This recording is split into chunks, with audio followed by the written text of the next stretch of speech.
welcome in. The show is about to begin. Tonight we have drummer SkorpionBLS on the podcast tonight, so stick around. We're going to be jamming out with him, getting to know him more.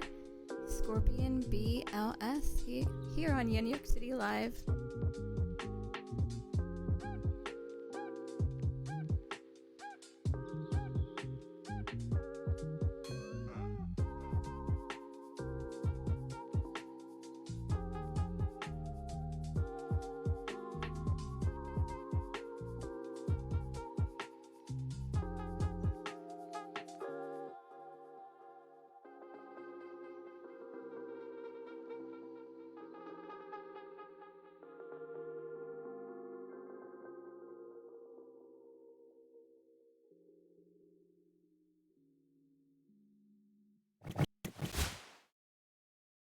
Hey, what's up everyone? Welcome in, welcome in. I see you guys are coming in. Hey Luna, what's up? Hello. Hey everyone, how's everyone doing? How was your weekend? So tonight on YenYorkCity Live, we have, surprise, surprise, another drummer. So if you guys are not familiar with SkorpionBLS, you guys are gonna get to know him more tonight. I've been hanging around in his streams for the last couple of weeks, and he's really fun. We're gonna have a lot of fun. We were behind the scenes. We were already getting the juicy details about him, and we got carried away. We got carried away, and we were like messing around with the settings and everything, and then we just started chatting, and I was like, no, stop everything. This is gold. We have to talk about this on the podcast. We're just like talking and shooting the shit, and you know how it goes. So, Yeah. so hey everyone, I see you guys coming in. I see Ray Musica. He's gonna be on the podcast at the end of the Got a month. concert. Man. He has a concert soon, he says. Wait, Ray, you have a concert? Ray's got a concert. I have a concert soon. I want to say hi to Scorpion first. Oh my god, is that your first concert before I guess COVID? The whole thing happened? After the first? That's nuts. Hey, Fiction. Fiction! Hey, Ange! How's everyone doing? I hope you guys are ready, because tonight we're gonna have fun. We're gonna get spicy, so parents' discretion. I gotta say, parents' discretion. Yes, I gotta. You know those stickers that used to come in like those CDs and stuff. That's imagine. I need to get that. Oh my god, babe, can we do that? A sticker? Can we do like parental, like the stamp? Like a stamp? Oh god. like if it gets to, just to let you guys know. Right. A little like warning effect. warning, yeah. So I hope you guys are ready, because it's gonna get spicy. It's gonna go down here with SkorpionBLS. So are you guys ready? We got some drummers here. Yes, Ray, I'm ready. Ready? Okay. I'm ready. Scorpion, are you ready for me? I was born ready for you, Yen. Oh, all right. Well, you heard the man. Let's do it. SkorpionBLS here on YenYorkCity Live. Let's go. Let's get hype. Maybe the sky's falling down around the babies. Maybe the world is gonna spin out of control. I don't care anymore.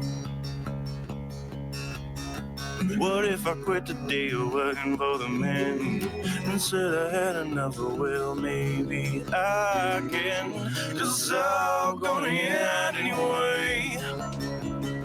Tell me, doctor, what's the cure for the wicked man's blues? Fly, dragonfly.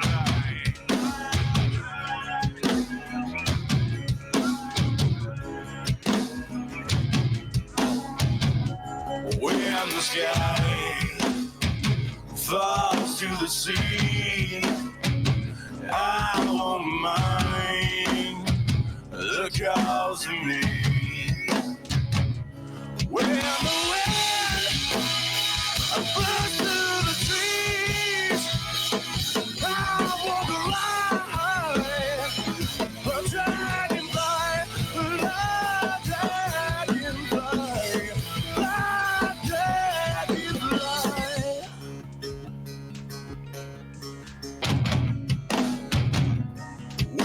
I come, give me a piece. I take my advice. Just let me be. When the moon, I turn black as night. Baby, I'm alive. Oh, dragonfly, fly, dragonfly.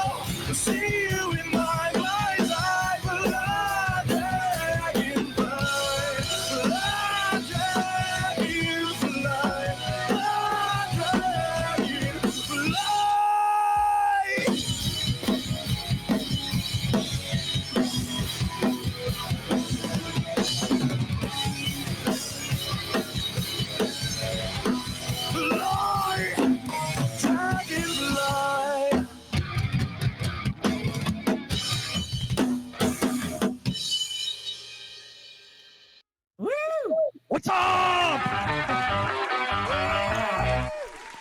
Shit, spoilers. That's right. Pause.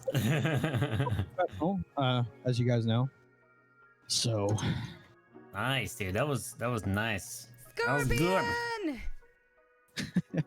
that's one of my favorite songs lately. It's called Shaman's Harvest, or it's called Dragonfly Oh, by that's Shaman's Harvest. Did you hear the Dragonfly. acoustic version of that song? I don't know it. Do you know it? So good. Oh, I gotta hear that. I didn't know there was one. Yeah, that's the first time I heard that one was the acoustic version. I'm like, huh, this is actually really sick. That song actually has a lot of meaning for me because dragonflies represent like change, maturity, and growing. And that song I discovered right before a huge colossal mistake of a relationship in my life. So we've all I been love there. that song. Oh yeah, we have for sure. So it's So like yeah, it's one of those songs that gets you hyped. Do you open up with that song a lot on stream? no, you know what? I almost never play the same songs on stream. There's a few songs that I've played multiple times, but I try to always play new stuff. That's good. Switch it up. Switch it up and keep it fresh. I don't want, because if I play the same song all the time, it's obvious I've had practice. I like going into things blind and learning them on the fly. It's kind of the fun, I think, of playing drums on stream. Yeah. Not only that, it deters people from like having to hear the same songs over and over again. And it's like, okay, well, we've already seen this, so let's go somewhere else. Right, and I genre hop a lot. Like right now, I'm super into blues, which I've never really been into blues in my entire life. But a couple months ago, I was like, you know what? I heard a song from Joe Bonamassa, and I was like, dude, I want to play that. So I played it on stream, and then I just like, a couple people messaged me, and were like, man, you really nailed the blues, man. You should do more of that. So I kind of just been gravitating towards that right now. And now I think I'm about to go in like a Celtic folk direction. Oh wow, Celtic. So that's fun. Well, Yeah, expanding the genres are really good. I like mixing the genres, and when it becomes like fusion, I like that too. Same. So yeah, yesterday was it? You did an Opeth, right? Playthrough album. I played through all of Blackwater Park yesterday, the whole thing, throughout the course of my stream, and half of it was really good. The other half, I just like, wow. I thought I knew it a lot better. Oh, thanks, babe. I felt like my mic was a little bit low. Yeah, I got you. Thank you. Now you guys can hear me better, right? Yeah, I felt like I had to like eat the mic almost. Yeah, so I really like that. And Opeth is the band that I feel like I've been listening to more also. And Carnival, and there's a lot of Gojira also that gets requested, and I'm like discovering a lot of the songs that I've never heard of. And yeah, and Opeth is one of those bands. So like I like that. That was a good stream yesterday. It was fun. And your streams are normally really fun because you're very chatty and everybody interacts. I see Lady D came in, your girl Lady D came in saying hello. And she's so great. Lady Di, you're a champ. It's You know I Lady love D. Why am I saying D? I don't know because there's another I lady. do too. I flip back and forth. There's a So. D in there, so. So it's Lady Di then. Lady Di. Okay. Yeah. There's a lot of interaction and fun chat, and that's why we were saying, yeah, just giving you guys a heads up because we were gonna chat about a lot of things today. So, starting off with, how long have you been streaming on Twitch? Because I know, I think it's been a couple of weeks, maybe 2 months now that I've been subbed to you, and I feel like I've known you longer. But when did you start going live and playing drums? And if it was the drums, let us know if it wasn't like maybe video games or anything else that you started streaming first before you became a streamer, like exclusively to drums. Yeah, so when I started streaming because of the pandemic. But before that, I was in school full time and I was delivering groceries part time for like one of those fucking stupid apps that pays you almost nothing for it. But it was a way to make a couple $100 a week. So that's what I was doing. And Kate, my partner and girlfriend, I don't think she's home yet, but she was on me about streaming because I would play video games like in the living room and just make like ridiculous jokes and comments about everything in the game, and she would laugh her ass off and she's like, you should start a stream. And I'm like, I'm not that funny, man. I'm just not that entertaining. Like, people aren't gonna watch it. And then my brother started streaming and he was playing Magic the Gathering and he hated it. He got stuck in like that. Yeah, it's a great game, but the problem with Twitch, if you're a gamer, is that you either play the same game or you have no viewers. Yeah. So you kind of have to grow on one thing, and then if you deviate from that, like everybody that watches you is just going to go watch something else. So he hated that about Twitch because like he tried to play stuff other than Magic and he'd get no viewers, but then he'd play Magic and like 20 people would be in the room. So he quit streaming, and I, Kate finally talked me into it and was like, just try it and see if you're good at it. Like, you can't go out and work right now because she's actually what's the word? She's medically sensitive. Like, if she gets COVID, it's gonna be bad. I can't. Immunocompromised. Words are hard. Yeah. So yeah, I finally did it, and I was playing retro games, and I did that for a while, and I actually got to affiliate playing like Donkey Kong and Earthbound and like Super Nintendo. the good retro games, those fun games. Yeah, and I had people into it and we had fun, and like I would sing songs on stream. Like I had a Channel Point Redemption to sing songs, and then I hated it. Like I just started to hate it because the reason I got into Twitch was because of 66 Samus. I'm a big 66 Samus fan. I modded for him for a while. Really? You were a mod there? Yeah, I looked up to him like so much, but he was the drummer on Twitch to me. I didn't even know there were other drummers on Twitch other than like Yeah, because he came from YouTube, right? Yeah. Right. And I was just like, one day I was sitting here and I had this Scarlett interface with the mic that it comes with, and I called my brother and I'm like, dude, I'm gonna set up this fucking mic. And I just went full on punk rock with it. I was like, we're gonna use one mic, we're gonna mic my whole kit this way. I'm gonna run Spotify through the computer, and I'm only gonna be able to hear music. I couldn't hear my drums for the first like 3 months I drum streamed. Oh man. And then it just fucking blew up. Like it didn't blow up. Like I'm not a huge channel, but like I became so passionate about playing drums on stream. And I've always been passionate about drumming, but doing it on stream was like a whole new high for me, I guess. And now I have like thousands invested into this shit. Like it's ridiculous. Oh yeah. Yeah. With everything. Once you start, you don't stop. You just keep on trying to improve every stream, and then your community starts growing, and you start seeing, familiar faces coming in and then going in through other chats. And that's how it spreads the word, like that's the way it is. What was I? Oh yeah, the funny thing just today, Samus had me cracking up. Did you see that Instagram post and that Twitter post with the oral sex demon? Oh, the music that he made? Yes, it was like, got to get the oral sex out the demon. And then the lady's like, and then he came to me at night and he put it in my mouth. Dude, that's I one of the things. I was dying, and then it was, you had to be there, guys. And now it burns down there. Oh, yeah, no. and then, I started dying when the guy was the reverend was spraying at her crotch. I was like, I'm dying. I don't know. God. But he's funny. His skits and his drumming is amazing, and he's just fucking hilarious.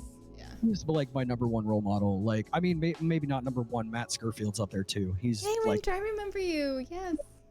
I fucking love Matt Scurfield. Don't tell That me. is amazing. Debbie's in chat. Debbie's in chat too. Debbie! Debbie. I love it. But yeah, Kate, that's one of the things is I was watching a lot of Samus's streams, and Kate would see me watching it, and she'd be like when he do his stupid jokes and like say the weird phrases he has that make no fucking sense except to him, but everybody picks up on. She's like, dude, you do that. Like you do that all the time. Just fucking stream it. And I'm like, oh man. And yeah, and that's kind of like it's kind of become that like the Macho Man thing is a meme because I do the Macho Man impression all the time and like Do it. Macho do it Man. now. Oh yeah, dig it. It sounds terrible right now. Macho Man Randy Savage. But it's just I stream and I'm just I don't know, I'm just me. I'm goofy and over the top and I have no filter and Hey Kane. I don't know. Oh, your there's bro's Kane. in the chat. Your brother's in the chat. Hi Kane, welcome. Thank you for Welcome doing in. all the sound work to make this happen. You should have been here to set up the Discord for this because fuck. I don't know how to Discord, I guess. Yeah, Okay. everybody Back. here loves each other. Everybody knows each other. The drum community is super close and tight knitted. So I love seeing that. I love seeing the that we're all in each other's streams. And yeah, I can't believe it, guys, but there's been so far the count is 22 drummers on the podcast in the last 2 years. So I love you guys, you know. I'm there for you, and I love seeing how everyone loves each other and the community's just getting bigger. And it went from, I remember seeing maybe like 30 drummers back in 2 years ago when like the music community was a little bit smaller, and now I think Tufi said it's like 100 now or something like that. I can't keep up with y'all anymore. Like I'm telling you, like I'm there, and I'm like, yeah, I haven't heard about him yet. Slow down. We only get so much in at one time, okay? Yeah, I'm like, oh, I got it, you know, because that's my favorite thing is like watching like drummers, you know. I mean, I do like singer-songwriters that like have their own original music too, and loopers. I love people that loop, and bass players, but drummers, it's just more fun to see them really go at it, you know. So yeah, so which are okay, so you're saying Samus was one of the main guys that you saw and was like, oh, this is a thing on Twitch, right? And so what was I'm sorry. What? We're too chatty. I'm too chatty. I'm sorry. Go. Oh, I'll let you ask the question and then I'll answer it because I feel like I'm cutting you off. I'm sorry. No, you're good. You said Samus. So when do you know your anniversary? When you started going live? I think it was the end of May of 2020 is when I started. It was either the end of May or the end of April. I can't remember, one of the two. It might have been beginning of May. I don't know. But I didn't start drum streaming until I think October of 2020. And I was only doing that for Oh, wait, what? It wasn't until what? May? You said it wasn't until the end of May? It was either the end of May or the end of April. I can't remember. It was the 28th of one of those two. I can't remember which one off the top. But I think you can see the actual date. I think you can actually see, right? Right, Luna? You can actually tell when the actual date is. So if you don't know your anniversary. Something in chat. Yeah, I guess it would be there. I have no idea. And But, I Something in chat, I can tell you. and also, guys, put in some questions. I'm gonna go back into the chat. Sex. Account created May 17th, 2020. Well, that's the account created. The account was created before I started streaming, I think, though. Yeah. Because I had a plan. So when I started streaming, I was going to be this character, and I had a mask I was wearing, and I was going to do a voice changer. I wanted to be like Dr. Disrespect on crack. Like that's what I was doing. Dr. Disrespect. Yeah, and then I talked to Kane about it. One of these things, man. Yeah, dude, I still want one. It'd be so fun for I just make the devil voice all day. Just, The devil voice. That would be yours. like this. Yeah, drop it low. But I ran that idea through Kane, my brother, who like I'm a fucking psycho, and he's more level-headed than me. So like I'll be like, dude, do you think I should try this? And he was like, no, dude, that's a bad idea. Like nobody's gonna like that. And he was right. Like I tried the mask thing for a little bit. I didn't do the voice changer, but like the mask thing was stupid because it just made my mic sound muffled, and I vape I vape like I'm a psycho too. So like I'd have to take the mask off, and then I'd like hide my camera and just keep playing the game, and I'm vape. It was just really tedious. So I just dropped it. I was like, I'll just be me. So your first stream was May 29th. Oh. Nice. You were live for 3 hours with an average viewers of 5. So Making Money wants to know why my name is Scorpion. Yeah, why is your name Scorpion? Yeah, that's a good question. By the way, Mike the Bays and Knife, I love you guys. I saw you. So what? It's not really that complicated. I'm obsessed with scorpions, and I have been since I was a kid. My dad worked ring crew for WCW, the old wrestling company. He used to help like build the ring and the lighting, and his favorite wrestler was Sting, which everybody knows. I think you guys know who Sting is, right? Yeah, he's like the copycat of the Crow. Now, okay, yeah, later, but like at this point, he was like a surfer dude. So he wore like all these crazy colors, and like he had a big scorpion on his pants. Okay. And that was kind of like I liked that as a kid, and then like I'm a Scorpio also. And I remember my dad. I don't know if my dad's watching or not. I posted a link for him, but when I was a kid, he bought me this like pewter scorpion necklace, and I thought it was the coolest fucking thing ever. And I loved that. I wore it to school forever until it finally broke. And just like I've just always been really into scorpions. And then I started learning about them.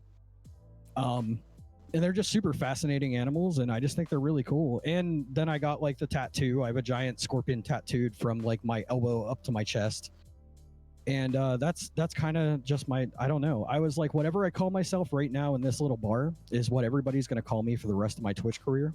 Mm-hmm. It can't be something dumb. So I have to be okay with being called whatever I type in here right now. And I was like, Scorpion. And then BLS is just my initials. So I would have been BLS if there was a way I could have done it without a bunch of dashes and numbers and stars and stuff. So that's kind of the other reason the Scorpion's there, is just so I can BLS is your actual name. Yeah, BLS. Name. Yeah. That was like Black Label Society. Yeah, you said that once. You thought that. Yeah.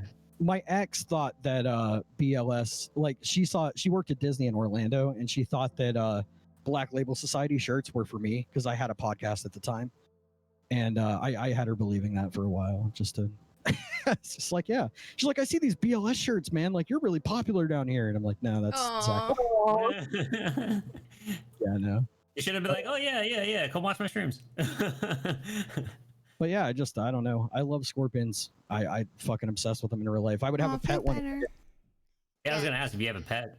Yeah, if you actually had one in your life. I will have one. I do want one. But I have cats, and I live in a tiny house, and I can't keep them out of any rooms in the house because the door is like, this house is fucking ancient. Like that's part of the reason, like in my stream intro, there's like an image of a shack. Like I've made 2 intros now, and I keep the shack image there. And it's kind of like a joke to myself about my house. But yeah, I live in like a really cheap, like it's fine, but it's we're not like living in poverty, but it's a pretty old figure-upper house that constantly needs work. Hey, you got a roof over your head. Yeah, man, that's what that's how I feel too. We're looking to move, but there's not a lot going on right now in the housing market, as I'm sure you know. So well, you won't be able to tell from the background that you're in the room and that beautiful kit that you play. So what kind of kit is that? What is it that you have around you, and what are your symbols of choice? So this is a DW design kit. I had wanted a DW kit. So I'm not super loyal to companies for the most part when it comes to stuff like this. I used to play a Mapex Prodigy that I bought off Facebook Live for $100 just because I wanted a drum kit. And that was my first kit that I played on stream. And I hated the snare drum because I just couldn't get sound out of it. Like it was so flat. And it was also out of round, which is partially why like it wasn't round anymore. It was sort of oval shaped a little bit. So like the heads would never sit right. So I went to Guitar Center and was just looking to buy like whatever snare. I was going to get the Joey Jordison one actually. And I played it, and then I played this DW Performance Series snare, and it was the best sounding snare I've ever played. And so I bought it, and then I was like, if they make a snare this good, the rest of the kit has to be fucking awesome. So I just became obsessed with DW, and then for Christmas last year, Kate and my brother Kane pitched in and bought me this drum set. And it was like my dream kit. Like I didn't want the performance one, which is the more expensive one. Like I like this one better. Like it's the exact kit, the exact color. Like everything, and it was like the best Christmas gift. Oh man, so that was a good one. Christmas gift Awesome that last your brother year. helped you with that. Yes. There's a video on my channel actually of Kane interrupting my stream while I'm playing my Mapex, and he just comes in with this box and just kind of hands it to me, and he's like, "Here, dude, Merry Christmas," and I pull it open and it's this fucking drum. I'm just like, "Oh no, dude!" Like it was amazing. It's a true bro right there. That's a true bro. Wow. Dude, Kane's unbelievable. Like we had another mixer before I got I'm using the XR18 now. Before that I had a Behringer that had like all these knobs and it was like fucking this big, like no joke, like that big. It took up like 4 feet of my room. Everybody give all your hearts and spam them to Kane right now, because that's a true bro right there. That's some love. It's always nice when your family supports you, you know? Dude, me and Kane don't have a tight-knit family at all. Like we're not close with our mom and our dad really. Our extended family, like we just don't have a lot to do with them. So Kane and I are like the one piece of our family that like sticks together. And it's kind of cool. So, yeah, he's like, he needed a car earlier this year, and I had a bunch of like wrestling figures that I've been collecting, and I sold them and made the down payment on his car. And then like, Oh, nice. like the old mixer we had, like he called me the next day and he's like, dude, there's some frequencies I want to cut that we can't cut with that mixer, so we're buying an XR18 and we're going to send that one back. And I'm like, fuck, okay. So it's, that's just kind of how we are. Whatever that means, but yeah, do what you gotta do. Yeah, right. I'm like, I don't know what you're talking about, man, but like if you're going to do it, that's fine. That's amazing. So you guys really have each other's back, and you guys look at that. I mean, I was telling Luna, I was like, you know, you have all those Pokemon cards up in the attic. You know, if you really want to make the move, Start selling those. start selling them, honey, because you know I'm over here, you know, waiting. And he's like, yeah, well, some of them are worth a lot of money. Those figurines, or I know they must have, some of them must have gone for a pretty good amount of money, right? Those collectibles. So not as much as I paid. There's a toy store in Pittsburgh that like they're like the huge wrestling toy store. AJP. But I had lit up cases. I had stands for everything, and so like wrestling toys now are not what they were when I was a kid. There's these figures that are called elites, and they're $20. They have like ridiculous articulation and accessories and paint, and they're collector's items, and they're fucking amazing. And I had just cases of them. Like I had 3 just like glass curio cases just fucking packed full of them, and I got $1,000 for everything. But it was kind of like one of those things is like I can either have these toys or my brother can have a way to get to work, and it just was like that. I don't need. Yeah, that's exactly it. And then also like the office, like this room that I'm in, was getting too small like to have those because they were in here with me. And it was like I just had too much shit. And it's like, dude, if I'm gonna drum stream, I need space, you know, because I'm gonna want to like buy cymbals, and I want to get another 8-inch tom, like, and I want to buy a rack, and like I just don't have space like to have fucking toys. So they were like, yeah, well, they gotta go. They gotta go. The elite figures are so good. So those are like rare, the ones that you sold. Yeah, a lot of them are really rare. I'm glad that Raina knows what I'm talking about. Of all the people, Raina is a wrestling fan too. That's right. But yeah, my brother got really big into wrestling. I never actually got into it as much as they did. Like I used to go to some of the like WWF stuff. Some of my friends had like tickets, and they were like, "Hey, you want to come?" I'm like, "Yeah, sure, I'll check it out." And I was watching it. It's a fun time. Yeah, I remember my cousins growing up, and they used to try all the moves on my brother, and my little brother was like thin. He was like the skinny one, and all my cousins were like 6'2", and they were all like bigger, and they would do like the sharpshooter on him and all these things. And I remember once he was like, he got out of breath because he was smaller than all of them, and I was like, and I actually punched one of my cousins because he hurt my brother. And his dad was like, that's what you get. That's what you get for messing with Jenny. That's what you get, you know, for messing with a girl. Because I was always tough, and I always felt like I needed to protect my little brother because he was like kind of scrawny and stuff. And then, yeah. And so, I don't know. I've always wanted to be like a female wrestler, like somewhere deep inside of me. And I was always like the protector of everyone that was bullied in school. So like, I feel like I understand the whole culture of wrestling because I grew up seeing my cousins watch it, and we used to just fight and wrestle and stuff, and it was funny. Well, that's what it was with me. My dad was fucking obsessed with wrestling, like obsessed. And my parents were they were really young. My parents were 15 years old when they had me. What? Yeah, they were really like my dad's not even that much fucking older than me. It's so weird. But my dad was just so into it. And he was working for WCW, and there was like one point that he built a wrestling ring in our yard, and like we would go and wrestle in the wrestling ring, and like he'd paint my face, and we'd have theme music, and it was huge. That's I awesome. remember you saying that in a stream, and I was like, that's so sweet. I can imagine. Oh yeah. There's videos at my mom's in her basement of us like him painting my face like Sting and like having the music, and we're just like, it was fucking crazy. I used to like love the Undertaker and like the way he used to come out, and then the smoke, and it was always like that was my favorite. When he would come out, and then he had like the hair in his face.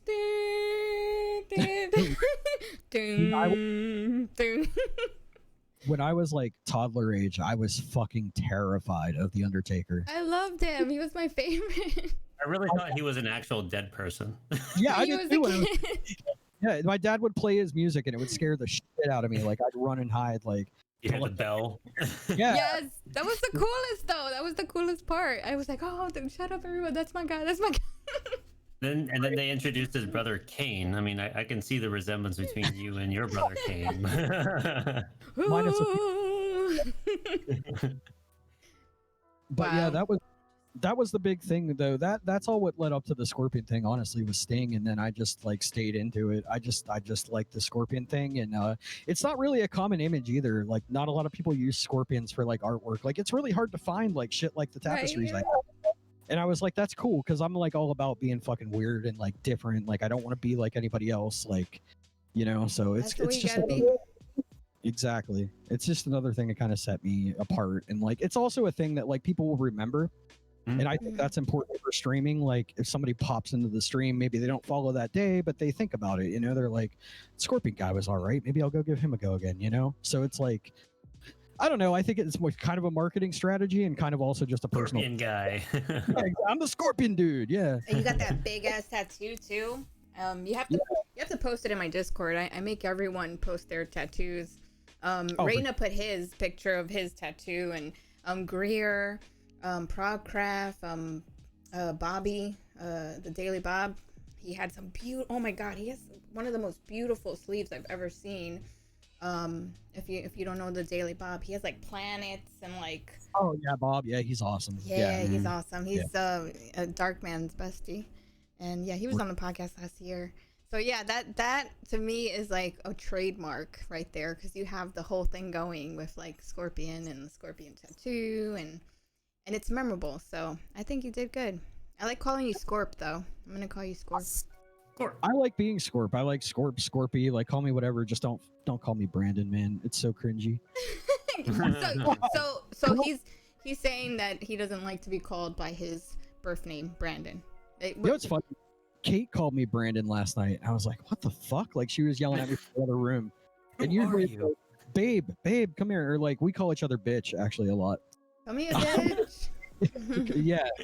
But yeah, she said, Brandon, come here. And I was like, I was worried something was wrong, because I'm just like, you never called me that. Like, don't. I know, it's like when your parents call you by your full name.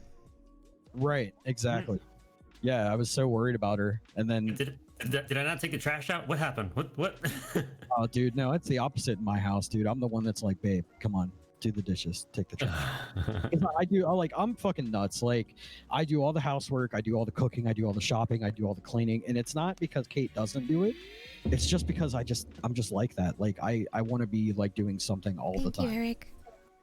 Yeah, you gotta, take turns, and if one person has one thing, the other person got another. If one person is handy around the house, like fix that shit over there and that wall, plaster that, and then I'll go grocery shopping, I'll cook, and then you do you have to, for a relationship to work, you gotta like even it out and balance things out. For me, it's the fact that Kate works and I don't, and that bothers me a lot. Like as a man, like it's hard to be the home cat dad. I just don't like it. Oh, you have a cat? Oh, I have 2 cats. They're fucking awesome. I wonder if they'll come. Yeah, I thought you had dogs for some reason. No, she wants a dog, but our house isn't big enough. What are their names? Zazzles and Tails. Zazzles. That's cute. Tails like Sonic the Hedgehog. Tails? Yeah, we had a cat named Miles. Like when I first met Kate, Miles. Yeah, that was his original name, right? Miles. I remember. After Miles Davis. she she had a Silly cat named rabbit. Miles. And we did have a dog. I got a dog for a short amount of time because she wanted one so bad. Mhm. So I got her a dog, and she took the dog for a walk one night, and I guess she didn't close the front door all the way. I hate that I'm telling this. I hope she's not watching right now. Oh, no. But yeah, so I was doing schoolwork in the living room with my back to the door, and the fucking cat like left and went outside. Oh, here comes Azel. She's trying to get in. Come on, baby. Sazzle. Tapestry's fucking her up. Hey, what is this thing in my way? Move it. But yeah, so he left. He got out, and then we tried to chase him, but he was just. making money for that gifted sub. So yeah, we lost Miles, and then we got another kitten that was orange, and Miles was orange, so we named him Tails. And he has like this ridiculous long tail too, so it's just like Aw, it's fitting. he's such a fucking goofball though. He's the funniest cat. He plays fetch. He begs for food. Like he's like a little dog. Like he's insane.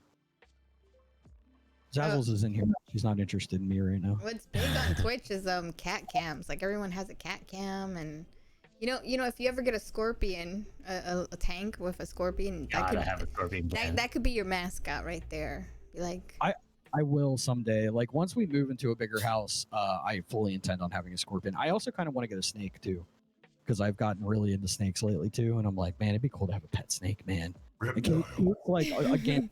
oh, Matt's Kate- here. Hey, Matt. Oh, Scurf, what's up? What's up, Scurf? Scurf. Hey, away, guys. I feel like I haven't been paying any Yeah, attention. say hi to everyone in chat. You got Debbie, you got Debbie. Matt, you got Raina. Ray Musica was here, but he went to a concert, so he's having fun.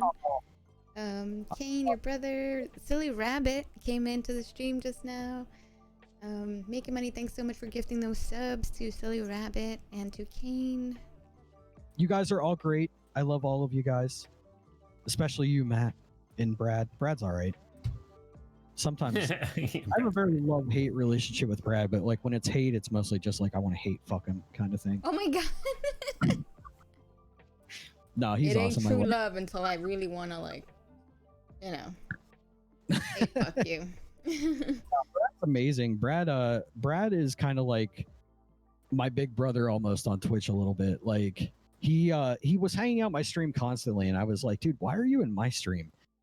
Because he plays bass for Silly Rabbit, and they're fucking huge, like they're blowing up all over the place, and I'm like, dude, I don't know why you're hanging out over here.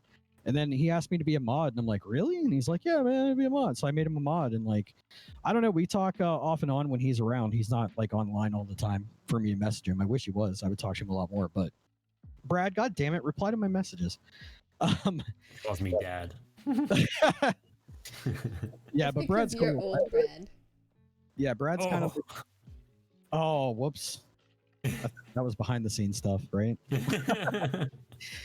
No, but Brad's cool. I like Brad a lot, and Matt too. Like Matt's a huge like role model for me on Twitch. Like Matt was the dude that I found after Samus, because I was watching Samus one night and I was just like, dude, I'm just not feeling this right now, because he's always playing death metal and like I'm just not always in the mood for it. Yeah, sometimes you gotta switch it up. I'm a variety whore. Like I can't stand like doing the same things, and like yeah. I get bored so easy.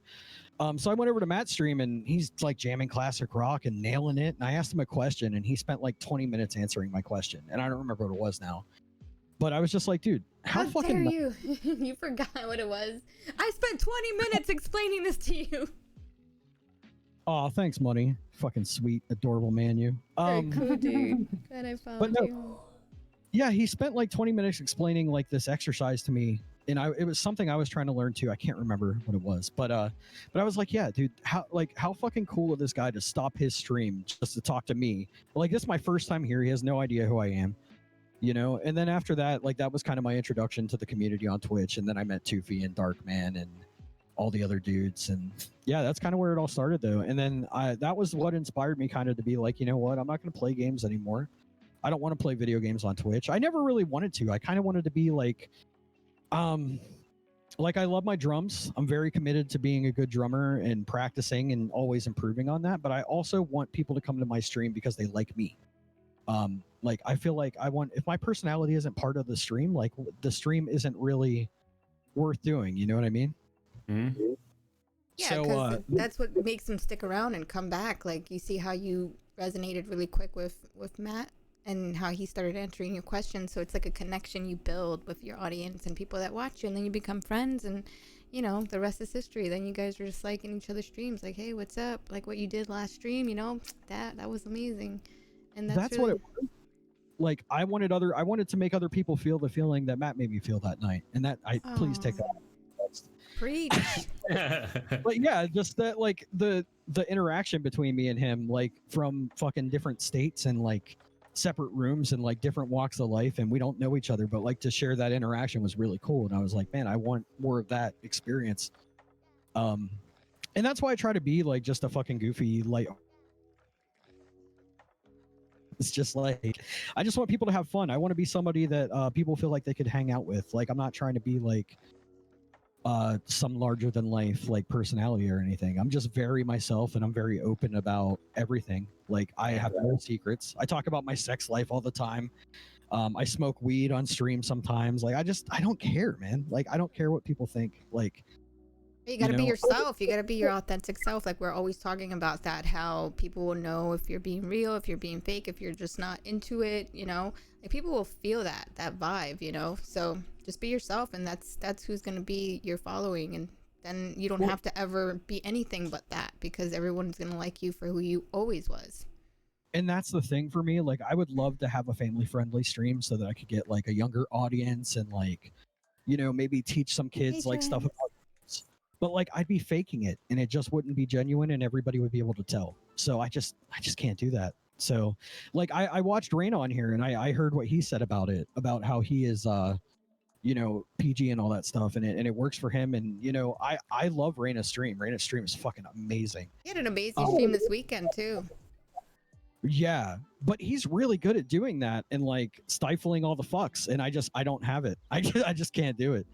So yeah, but it's also like I provide something of an alternative, I think, to the traditional like, you know, drum teacher, you know, drum expert stream, where I'm kind of a novice. I don't know, maybe an amateur or veteran. I don't know where the fuck I'm at, but I don't know. It's just a different flavor, and I think that's important, because if we're all doing the same thing, then it's like, you know, like you got to have some different peeps. And that's what I've been saying this whole time, that everyone has their own style, their own flavor. And I think that's why we all kind of get along, and we love each other, because we all have like these little things that we go into each other's stream.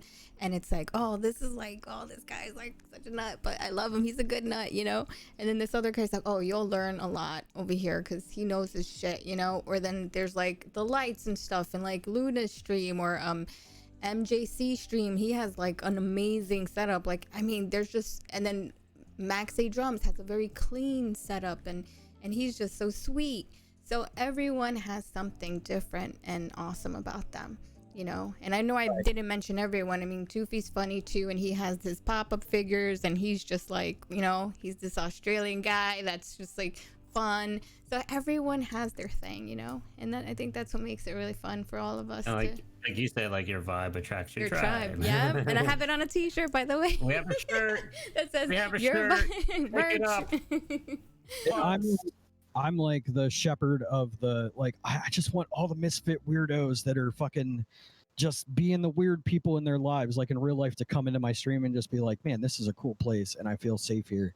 And you know, this dude like isn't gonna judge me about anything and make fun of me or whatever. And that's just kind of what I go for, man. I don't know. You know, when I was in high school, I hung out with all the weird stoner kids and the goths and the metalheads and the kids that generally didn't really fit in anywhere. And I think that's what sparked that. But like, I also like, I had preppy friends, I had football friends, I was friends with cheerleaders. Like, I was kind of like a little bit. I was cool with everyone too. Everyone. Yeah, I was always the metal kid. Like, I always had the long hair, and I got my first tattoo when I was 15, and I was just like, I'm the fucking badass. I get drunk every weekend, and I'm 14, and you know. What? You got your first tattoo when you were 14? I was 15 when I got my first tattoo. Yeah, and I was drunk when I got it done. Oh man. I was a wild kid, man. I grew up without a lot of parental consent. My parents didn't watch me very well, and Yeah, They were really young when they had you. 15. That's. I'm not judging my parents. I should make that clear because my dad's watching here and he's offended by that. No, they were cool as hell. Like for not. Oh my god, I think Sazzle's about to ruin my whole life. What happened with Sazzle? Your cat? She's like, climbing on my desk behind my monitor. So go get her. Go get her. We're gonna see the camera fall over. She can't get the camera, luckily, where it's at. I think she's okay. She probably just wants to lay somewhere warm. His mom is super easygoing. It was a tattoo of a dick in what? No, it's this is my first tattoo. It's like a little tribal skull, and it's got like 7 barbs around it. I got that in my uncle's kitchen. He used a guitar string for a needle. What? That's Yeah. insane. That's It's so very hillbilly. I grew up in a small town, DuBois, Pennsylvania. It's about 2 hours north of where I am now in Pittsburgh. And it's just the most backwoods fucking place, man. Like you go there and it's like going back in time like 25 years. It's so I know, right, depressing. Debbie? And that's how I ended up drinking all the time. Like when I was a kid, because like just it was normal for like, I guess a lot of teenagers are like that, but I don't know. My mom's house was the house where it was like, all right, dude, your mom's gonna buy us a case, right? It's like, yeah, man, come on. So we drink at my house. We go to this place called the Surf and Skate downtown, where there was always like the local metal bands would play, and we go there and hang out and rage and whatever. And then we go back to my mom's house and get shit faced and wake up on Sunday, play Final Fantasy, and go to school on Monday. Like functioning adults. it was wild. Oh, I mean, that's I know growing up, a lot of parents, they were like, I'd rather you do it in the house and drink here. And I'm like, I look back now and I'm like, damn, they were loose to like let a lot of us teenagers get away with stuff. But in a way, it's hard, right? Because they were trying to do the best that they can while still being friends with you, but you can't really be friends with your kids that much. You have to put boundaries. Now, my dad was not like that. My mom, very much so. My dad was the opposite. My dad was like, you're going to go to school, you're going to get good grades. If you fuck up, you're grounded. Like, good cop, bad cop. Like, with I your was parents. just perpetually grounded when I lived with my dad. And my parents got divorced when I was 4. So my dad was from Florida. So he lived in Florida and my mom was living up here. So I'd jump back and forth all the time. Like I'd go to my mom's if I wanted to get away with shit. And then I'd go stay with my dad when like I was fucking up in school too much and I needed to get it together a little bit. And I had friends in both states and like, it was like a constant, like I was constantly moving back and forth. Like there was a time where it was like 1 year I'd be in Pennsylvania, the next year I'd be in Florida and I just switch back and forth. So it was kind of cool in that regard. But like, man, I did a lot of things when I was young that like, kid my age probably shouldn't have been doing, but builds character. Yeah, I mean, kids now at this, I mean, it's different now even, and I'm like, wow, that's happening at like 12 now. When I remember I was like super shy when I was 12, but now it's like things 12-year-olds are doing is like what we were doing when we were 16. So times have changed. Every generation is different. So, but we turned out okay. We were good. So it's build character, like you said. I mean, I've always had a job and like had my shit together and whatever. So I mean, it worked out. I think it's all right. Well, you're here and you're doing things. So it's 30. You're still eating. Right. So when did you actually get your first kit? Like, did your dad get it for you? Did you buy it yourself? Like, what was the story behind your first kit and how old were you? I got my first kit. It was my kit when I was, I want to say like 14 or 15. But there's an even better, there's like a series of events that led up to me even playing drums that I was hoping I would get to tell you. And yeah, tell me, how did you start? How did you know that was your instrument of choice, the drums? So my dad always had drums. My dad's also a drummer. He always had drums in the house, like from the time I was like a toddler. Like I remember being like 2 or 3 and he had a drum kit in our little like rundown house that we lived in because he lived a rough life like me without going to school and just working whatever job he could and whatever. And but he always had a drum kit. He had a Tama something, I can't remember, but it was red.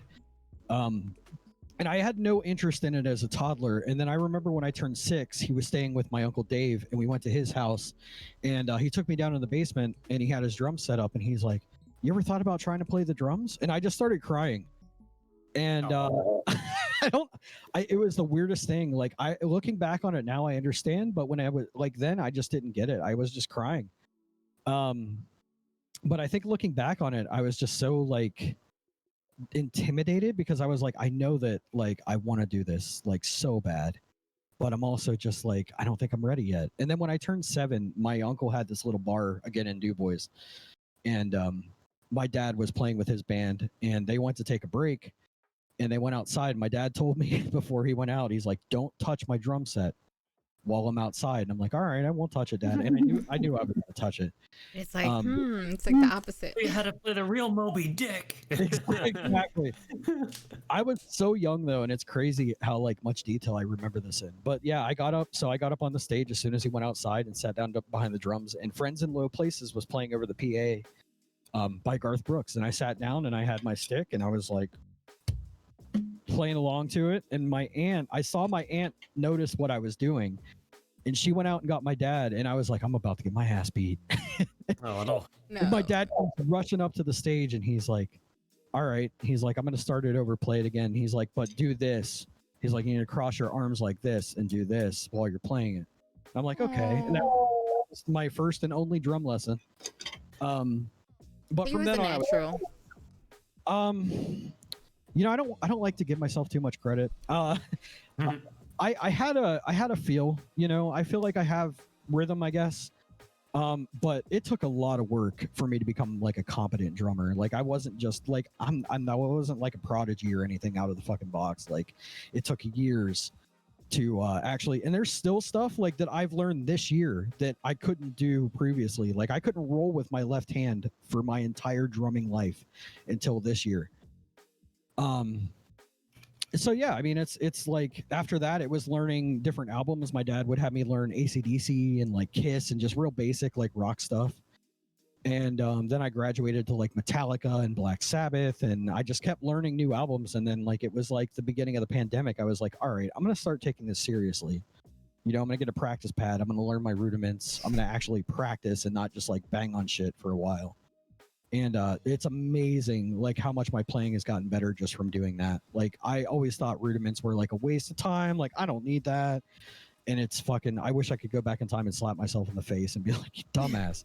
You could be so much better right now if you would have been practicing this when you were like trying to learn Slayer, you know? So what was your first song that you learned like through and through, like the whole thing, like the first one that you were like, yes, I nailed it? It was Friends in Low Places by Garth Brooks. It was the first song I ever learned how to play. The first song that like I ever challenged myself to learn was Black Diamond by Kiss. It's still my favorite Kiss song to this day. Oh, you're a Kiss fan? Oh yeah, I grew up, my dad was a huge Kiss fan, and I pretty much just adopted it from him. He used to paint our faces like Kiss, and we'd play. He'd give my brother a guitar, and I'd play the drums, and he'd sit there with a camcorder and record it. He was a big nut for recording all kinds of random mundane shit. But fun fact, my dad grew up with Ace Frehley, and they hung out. They used to go to the bleachers and drink beer. They worked in the same place, and that was before he was famous, obviously. But when I hear people that like Kiss, I'm like, it's either like people really love Kiss or they just like, oh, they're Kiss, whatever. Like, it's almost like Metallica, right? Like there's people that either really love it or they're just like loathe it, right?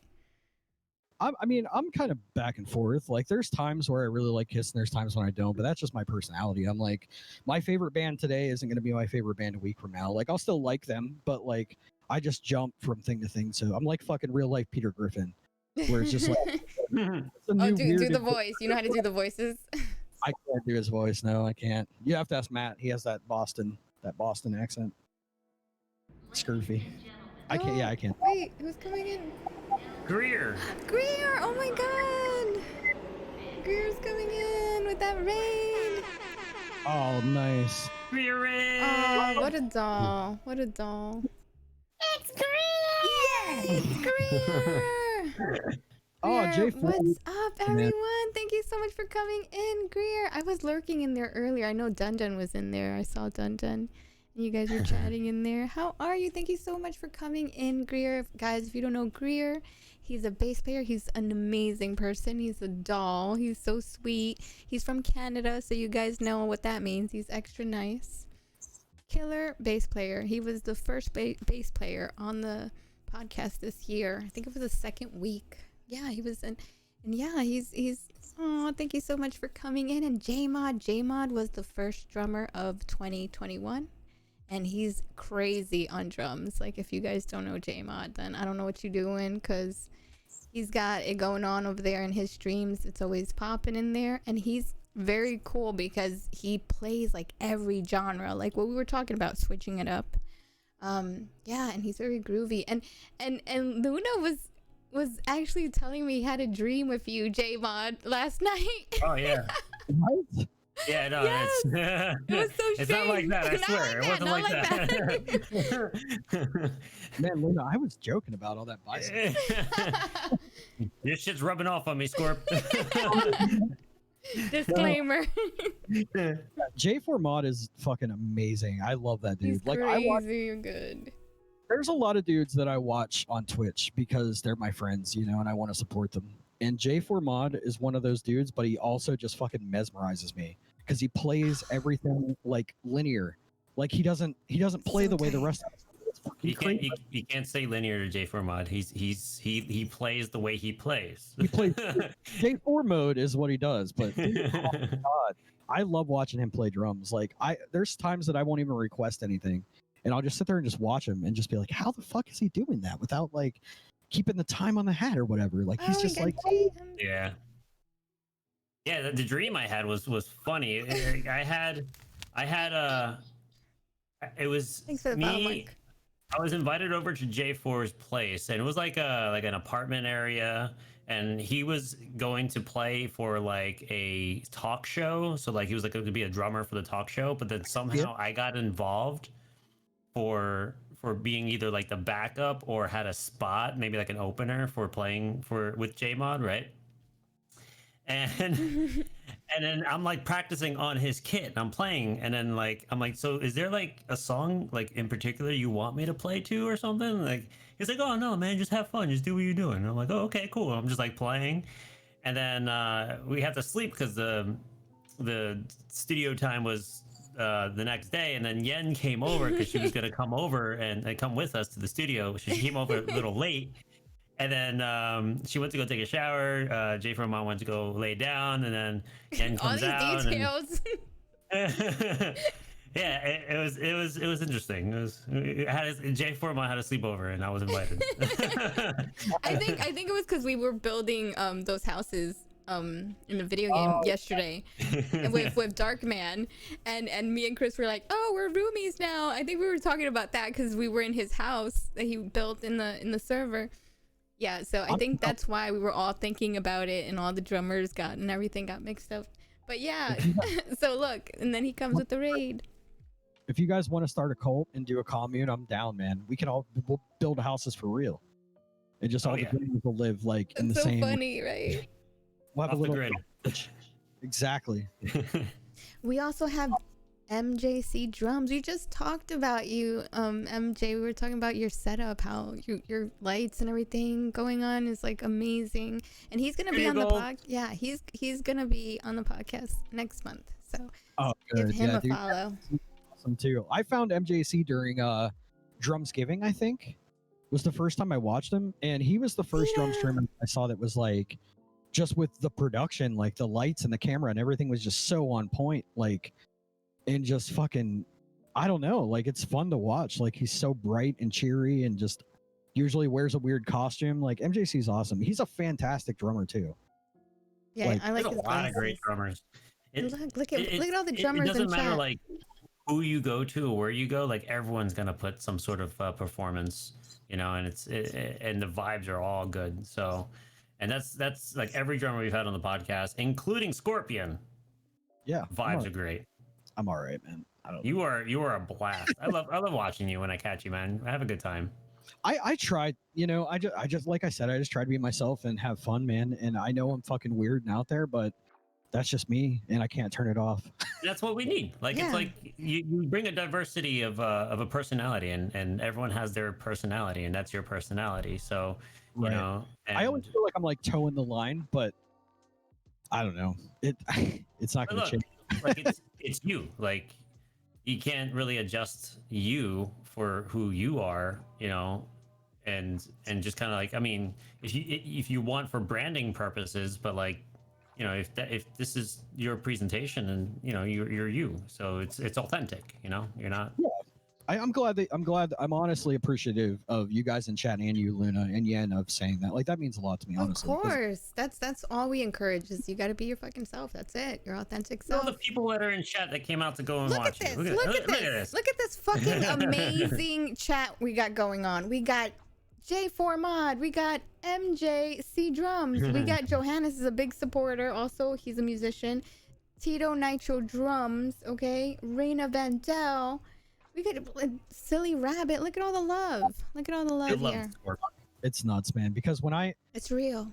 It's real. When I started doing this, like, I just never really thought, like, and I'm not trying to do the Barbara Streisand thing, but like, I just never expected anyone to give a shit. Like, I was like, I don't know, man. I don't know. Is this gonna work or not? And it's like, I'm astounded by how much support like I get from the community. Like, it's amazing, and it's so awesome.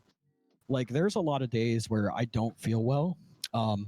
I have a lot of mental illnesses, by the way, if you want to talk about that. But there's some days where I wake up and those are hard, and it's hard to just be, Debbie. you know, and then I get on stream and I'm always like, man, I don't know, this is probably gonna be a bad day. And by the time I'm done, I'm just fucking over the moon, like, just because everybody's so cool. Yes. And so supportive, and just like, it's so crazy. I never expected things to like work out the way they have. I never thought I'd be here. Like, I remember watching I remember you talking about Toofy's interview like months ago, and I was like, oh, Toofy's gonna be on this podcast. That's crazy, man. That's so cool for him.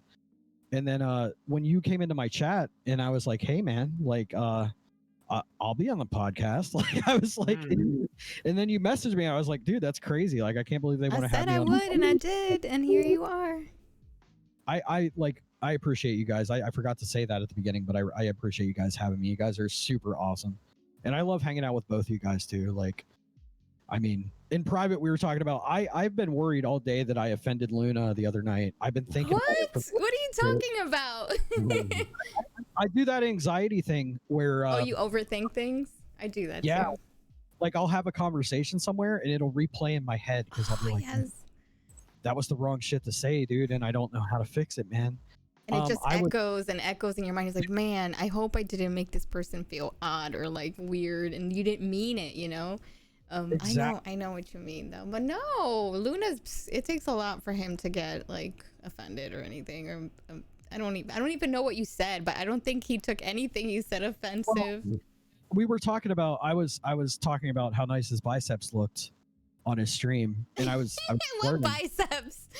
Yeah, what are you talking about? I got bigger muscles than him. I can literally drum with my arms. His side angle, the way that the lights hit the he knows his angles. That's true. Mm-hmm. But yeah, I was just making a joke, and I think he actually, I started to believe that, like, I think Luna thinks I really like him, and I'm like, but I'm not gay. No, and for a second I thought you were like, because we were talking about it, and you were like, and I think you added Paul like a different from bisexual Yen. Yeah. Oh, I know. I mean, I'm bisexual. Everybody fucking knows. I'm totally okay with whatever it is that live your life, as long as you're not hurting anyone, you know, and whatever makes you happy, it's your life and you choose your path. So I don't judge I don't judge anyone for anything that they choose to be, you know. So I'm the same, especially when it comes to like sex and gender. Live and let live, you know, live and let live.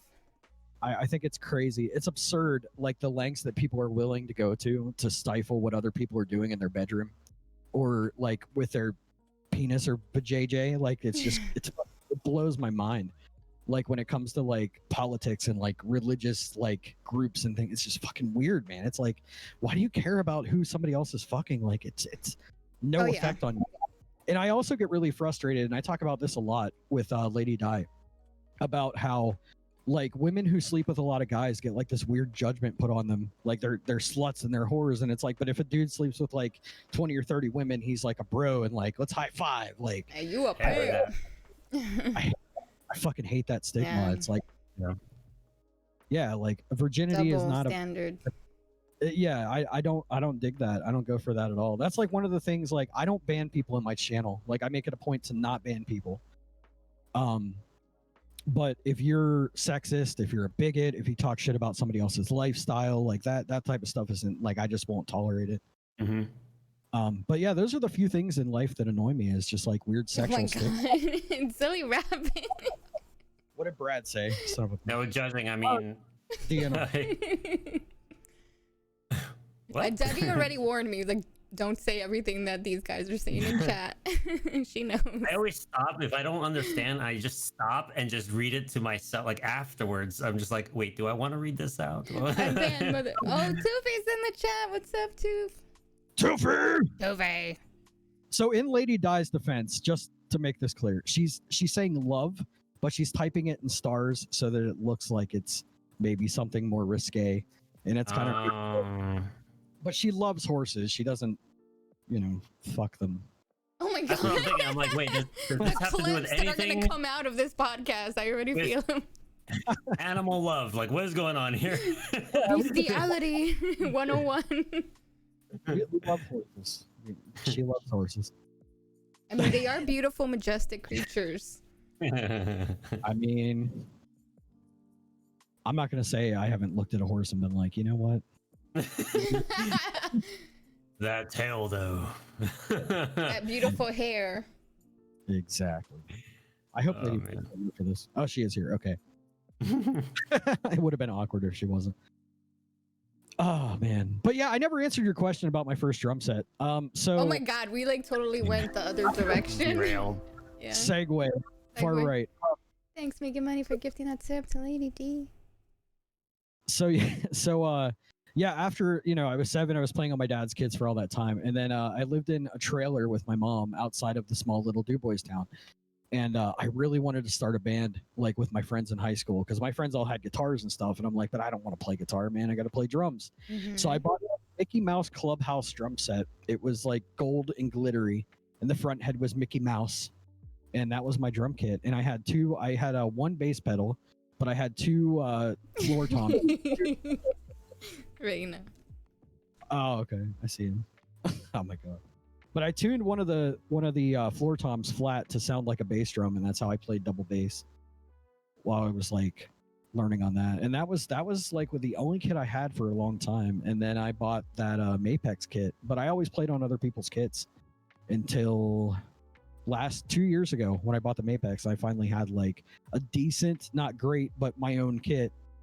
And now I'm playing like my dream kit pretty much. Like an 8-inch tom, and this is it. Like I might buy it in another color someday, but yeah, man, the DW kit is just like, the sound is just so good. Like to me, it's exactly the sound I want out of my drums, and I haven't found another kit that matches it. So that's where I'm at. This will probably be it for a while. You do have a really nice kit, though. I've seen the It's photos beautiful. from It's afar. white too. You don't see a lot of Mhm. white kits, and I really like that.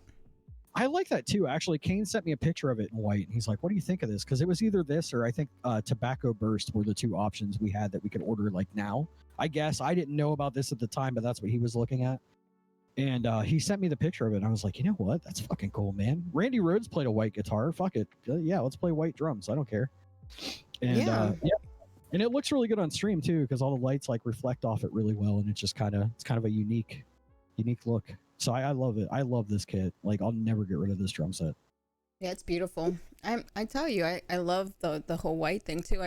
I got a white leather because everyone always wears a black leather. I'm like, I'm gonna switch it up. I got white Docs and a white leather, and everybody's like, man, you're switching it up. You're like, I'm like, yeah, white is like it's a color now. It's very in, It's yeah. It's in vogue. But you're That's in with the kit even.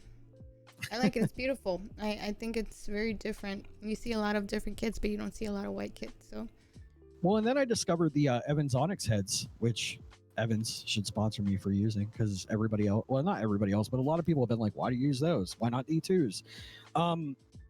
They just have the perfect tone for me. They're just warm and dark, and they just fucking sound awesome. Like I bought a set of these to put on my Mapex, and they sounded good on the Mapex, and then I moved the same heads from the Mapex onto this kit, and they still sounded good.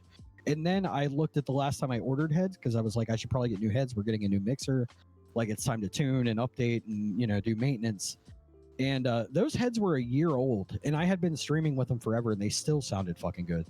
So I was like, all right, we're gonna stick with these, and that's probably what I'll be playing for like the foreseeable future is the Onyx heads. But they're black, so they look really cool on the white kit too, which is another thing that I just love about my kit. Like it's just unique to me, kind of. Yeah, I like it. So what are your sticks of preference? Because I didn't ask that one yet.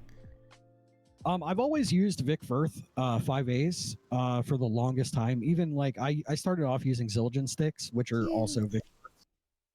But I used Vic Firth 5A or Zildjian 5As for like my entire drumming life, and then I switched over to Vic Firth, not knowing the same company makes them. But I was like, these sticks are so much better.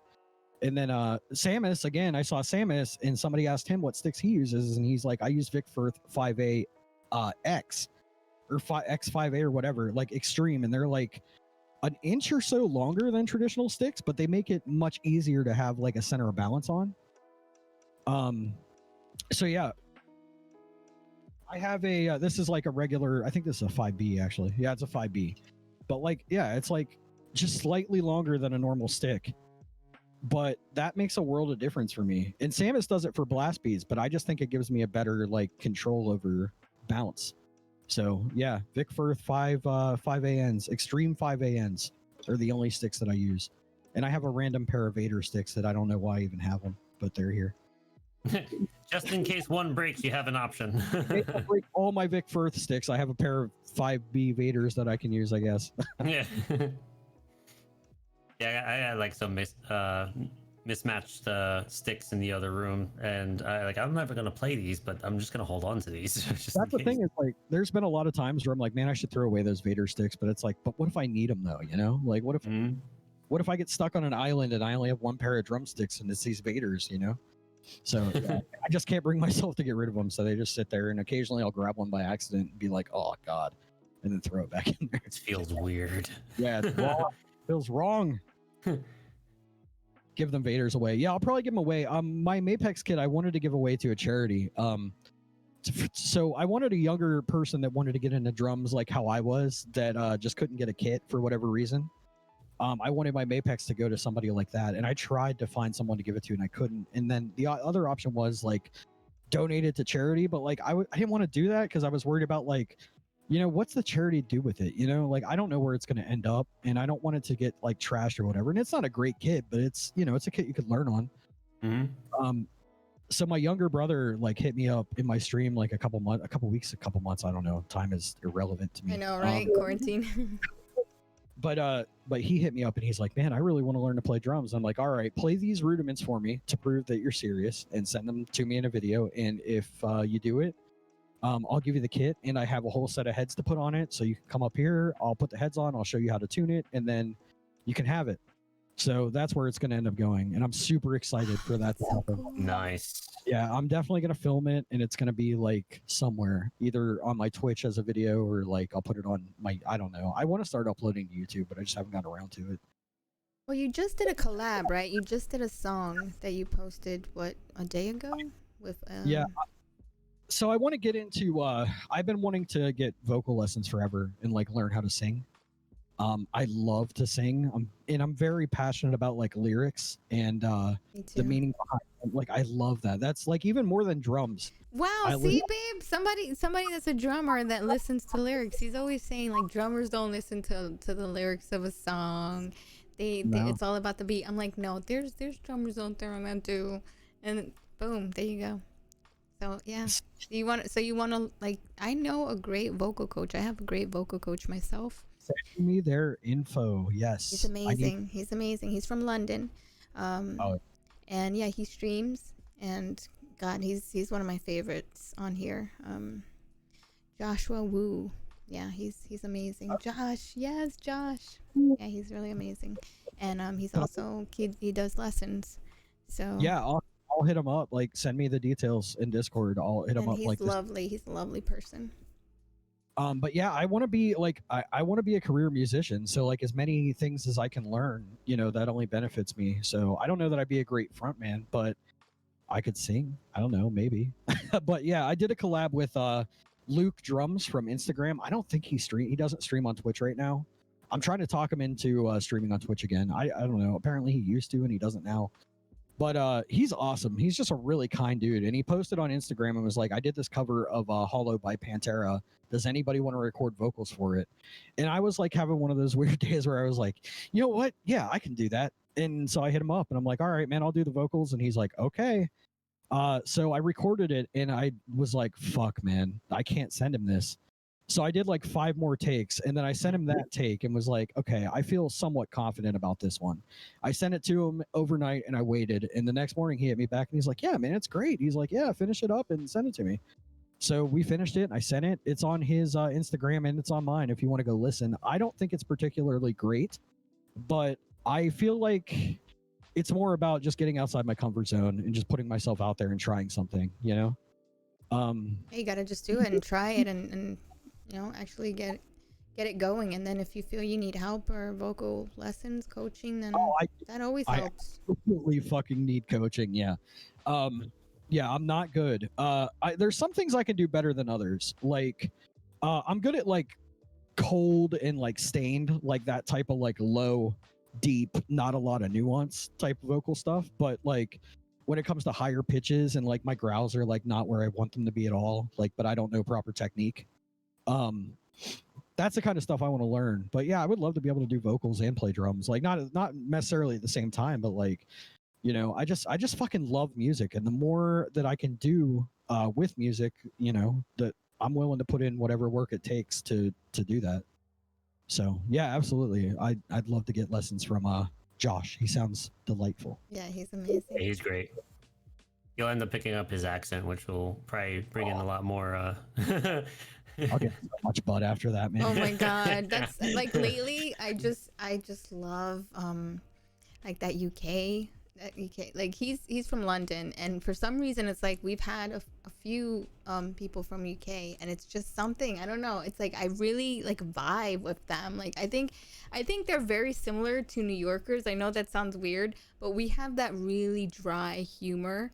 And 2 feet too, like Australians also, we have that like really dry, like we don't give a fuck, we just say it like it is kind of thing. And so I resonate a lot with you guys, and then I love the accent, so you know. That's kind of me too. I'm very like dry. Yeah, I don't care. Yeah, I don't give a fuck. Yeah, exactly. So I don't know, I resonate, I really get along with them really well. Yeah, I love that. I love that kind of humor too. I do a lot of that stuff, and it's just like one-liners that are just like completely flat. Like that's the funniest shit to me. Oh yeah, like, yeah. Raina has a question. Oh yeah, Raina. Yeah. What is your favorite song that's really related to wrestling? Favorite song related to wrestling? That's tough, man. I don't even know. Like I could name a bunch. Stand alone. Oh god. Undertaker's Ministry music, where he did like the cackle and then they had like the guitar riff, like when he was still the dead man, but he was more like goth, like edgy dead man. Like that shit was great. That song was so phenomenal. Ken Shamrock's theme song from when like the Attitude Era, that was another one of the first songs I learned how to play on drums, because it was playing one day and I just sat down behind the kit and started playing to it. Sting's Crow theme is iconic, like with the little girl talking, reading the poem or whatever, and the big string instruments in it. And there was an Armageddon theme too. I don't know if Raina will remember this, but there was an Armageddon theme. It was like, the end is near, and it was like big and epic and just doomy. I don't know. There's a lot of good music in wrestling. That's one of the things that's cool about wrestling, is it's not only like a big theatrical like fist fight, but there's also like that rock concert vibe too, where there's pyro music, and that's what attracted me to it. Sometimes they have like the live bands come out and play too. Oh yeah, the Motorhead has played a bunch of shows. They had Limp Bizkit and Kid Rock and fucking just anybody. Like Metallica has done a bunch of themes for The Undertaker. Like, so who are your influences as far as drumming goes? Like, who do you listen to a lot to hone your skills? So I'm not like, oh man, there's not like drummers that I'm super like, I watch him and I'm like, I'm going to emulate that. But there are drummers that like, I'm kind of like, I wish I could do that fill that he does. Yeah, like top 5 fave. Yeah. Bill Ward was the first drummer that I ever heard that I was just like, what the fuck? Like, this is completely crazy. Because it was the first time I was ever like exposed to like bluesy type drumming. with more nuance to it than rock. And that's Black Sabbath. When I was a kid, my mom was really into Ozzy, but she listened to like Ozzy and like Metallica and like Aerosmith and just all kinds of stuff. But I was really into the Ozzy stuff. And she's like, well, you know, Ozzy has another band too. It's called Black Sabbath. And I begged her to buy me a Black Sabbath CD. She bought me We Sold Our Souls for Rock and Roll. And I was like, fucking, like, wow, dude. Like, just blown away by the drumming on that. So Bill Ward is a big one. Chris Adler from Lamb of God is one of my all-time favorite drummers. Oh, that's a good one. A lot of the stuff I do on double bass comes from just watching him play, and the way he like fits it into fills and things like that. Like I took a lot of double bass when I was learning double bass. He was a huge influence on me for that. Bron Daler from Mastodon, fucking just incredible. Fills on every third beat, just like he's nuts, but it all comes together. And he's also heavily involved in like the composition of a lot of Mastodon's tracks, which is another thing that like I'm really into. Like, you know, we're going to do this and we're going to go to the chorus and play that riff, but play it this way. And just like that type of stuff is awesome when drummers are involved. I need 5. Matt Skurfield. Matt Skurfield. It's tough. Vinnie Paul, I would say, is a big one. Because he's just really unorthodox. Like, the way he plays metal with so much groove to it is just kind of nobody else does that. I don't think anyway. Like it's hard to find other people that can like play that way. Mm-hmm. So Vinnie Paul's a big one. And then I guess Peter Criss, because Peter Criss was probably my first favorite drummer, the Catman. Aww, you know, yeah. Like I started off learning a ton of Kiss albums. So you know, if it weren't for Peter Criss, maybe I wouldn't be here. I don't know. But yeah, he's a big one too, I guess. For the love of God. Yeah, I told him I got the trash can sound that MGC drums looking for a snare. Yeah, I was thinking we should do like a fundraiser where we all tune our snares to sound like the St. Anger snare, and then we just pass like raids back and forth for like 12 hours and send the money to like the people in Texas or whatever. Like just make up a reason to have a St. Anger snare. So yeah, I you know what, I didn't mention Lars either. Lars is another big one because Lars was my introduction to metal. Metallica was the first metal band I was really into before I discovered Sabbath. So, you know, like I shit on Lars all the time. I think it's fun to meme on him. Man, but it's like, just Lars like... in the early Lars was like a crazy good drummer, like early Metallica days. But then like as they progressed, he got progressively worse. So I think he just got kind of complacent, and there's certain people that just like learn a certain amount of stuff and then they're good. And I think he should challenge himself more. And I honestly think the last couple records he's been a lot better. They've been a lot faster pace and better tempos, and like Spit Out the Bone is one of their more recent tracks, and that song's fucking awesome.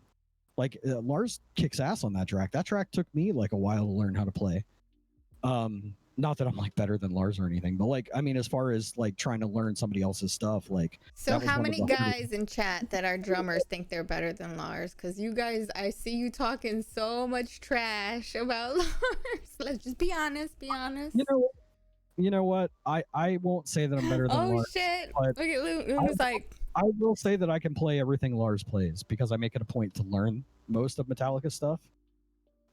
But like I would never fucking be arrogant enough to say that I'm better than Lars. I mean, that motherfucker's living in LA in a huge mansion. It doesn't matter. He's rich, bitch. Anyways, right? It doesn't matter. Because of the other members, not because of him. Oh, the shade of it all.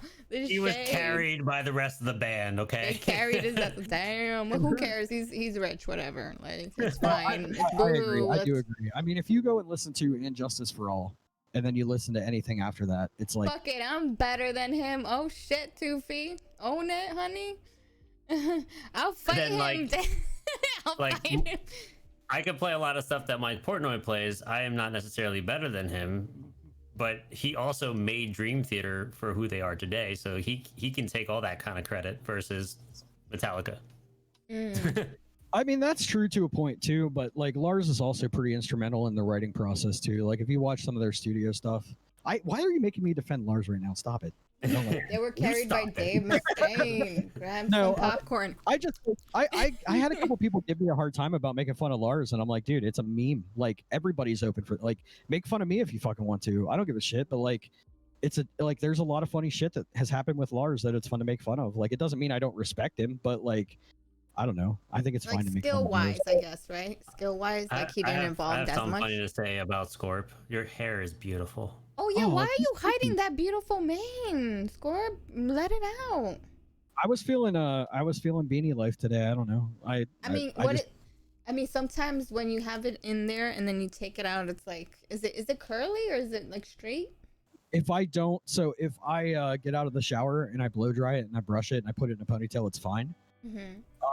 Right now it's in a bun, man bun, hashtag man bun. Man bun. Love If I me took a it right now, man it would bun. be just a giant fucking poof. Like it's crazy. You have thick hair. Let the hair flow. Yeah, my hair is thick as fuck. That's why I had an undercut. Mine. I like MJC's drum's hair too. Like he has really nice hair and I like his glasses. Got that slick hair. Yeah, he has nice hair. I think I look a lot like MJC. Like we could be like long lost brothers. If I shave my beard, maybe. Don't shave the beard. I like facial hair. I don't know. I look at Luna. He's growing it for me because I have a thing for beards, burly beards. I'm I'm just happy that I didn't get that itchiness when I first started to grow. I'm like, yeah, I'm keeping it going because I'm not itching, so I'm good. Oh yeah, mine doesn't bother me at all. I trim my mustache because like when it gets like to the point where it's kind of in your mouth, like it's like, oh, I don't like that feeling. But If you're otherwise, it's eating fine. wings and it's like you Yeah, get I'm shit getting that stuck- now. Oh my god, dude! When I eat wings, I look like I'm a toddler. Like just fucking there's shit everywhere. That's so It's terrible. cute though, and it's like all over. It's like Start okay, but licking your there's face stuff. to like. There's stuff Yeah, for it right. now. You know. I relate to cats. But yeah, when I'm growing out like a big burly fucking lumberjack beard. Like I don't trim it or anything. Yeah, I just- burly one, but keep it clean. Keep it clean. You know, like tighten it up a little bit and make it. I nice oil it and I wash it. But I'm just like letting it grow. Like I just want it to like I want the ZZ Top thing. Nice. see how long it Wow, takes. like Viking. You're gonna braid it too. I would if it was long enough. Yeah, I would braid it. Yeah. Okay. Let's see how But the- long it takes, guys. Let's see. It's Yeah, like it'll be March. like a few years, I think. My facial hair for some reason grows really slow. Except right here, like my chin hair, like it grows like overnight. Like I could shave this right now and in 4 days it would be back. But like the rest of my face just doesn't grow that quick. I got this one long hair on my eyebrow that grows faster than the rest of my freaking hair, and it's so Oh, weird. I get those too, yeah. I haven't seen it. Okay, maybe that's a good thing I've never And I, noticed. You keep I it trim clean, it every right? time You because trim it it. goes all the way out to fucking nowhere. It's like a scraggly hair that grows. That's so Like, babe, if I kept it, like it would poke your eye when we kiss. That's how long it would be. Oh no, that's funny. But at least you don't have hair coming out of your ears, because I've seen that. Like when Oh man.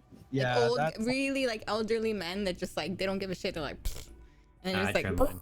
the craziest deal breaker I have, like for like mates, like women, like a fucking hair on the toes is just no. Like I can't. do you've it. had somebody with hair on their toes. My ex. Oh my god. I hope she's watching this. My ex. Oh my Yeah. god. She grew like these long black fucking toe hairs, and every time I'd see them, I'd be like, dude, no. Go get some fucking wax and get rid of that shit. I don't want to look at it. I've never had a girlfriend with hairy like toes. I didn't think that was a thing. Jeez. Dude, it was like 3 hairs like on each big toe, and I'm just like, I can't, man. I What? can't. No, that's Deal breaker.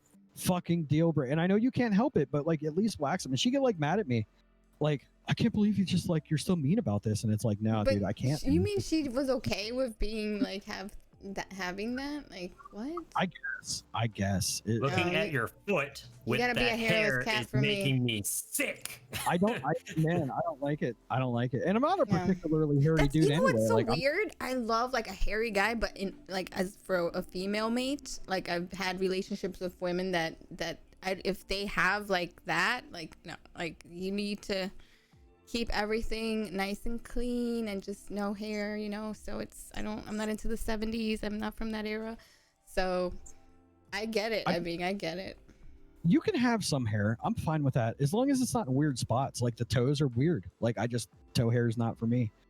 I say like areas of shaved that I would recommend would be like nose, pits, balls, and ass. Like all that goes. Wait, For Luna, guys, do you shave your ass? I can't deal with ass hair, man. It's too much. I don't You know heard it what here kind of first. girls you guys are dating, but ass.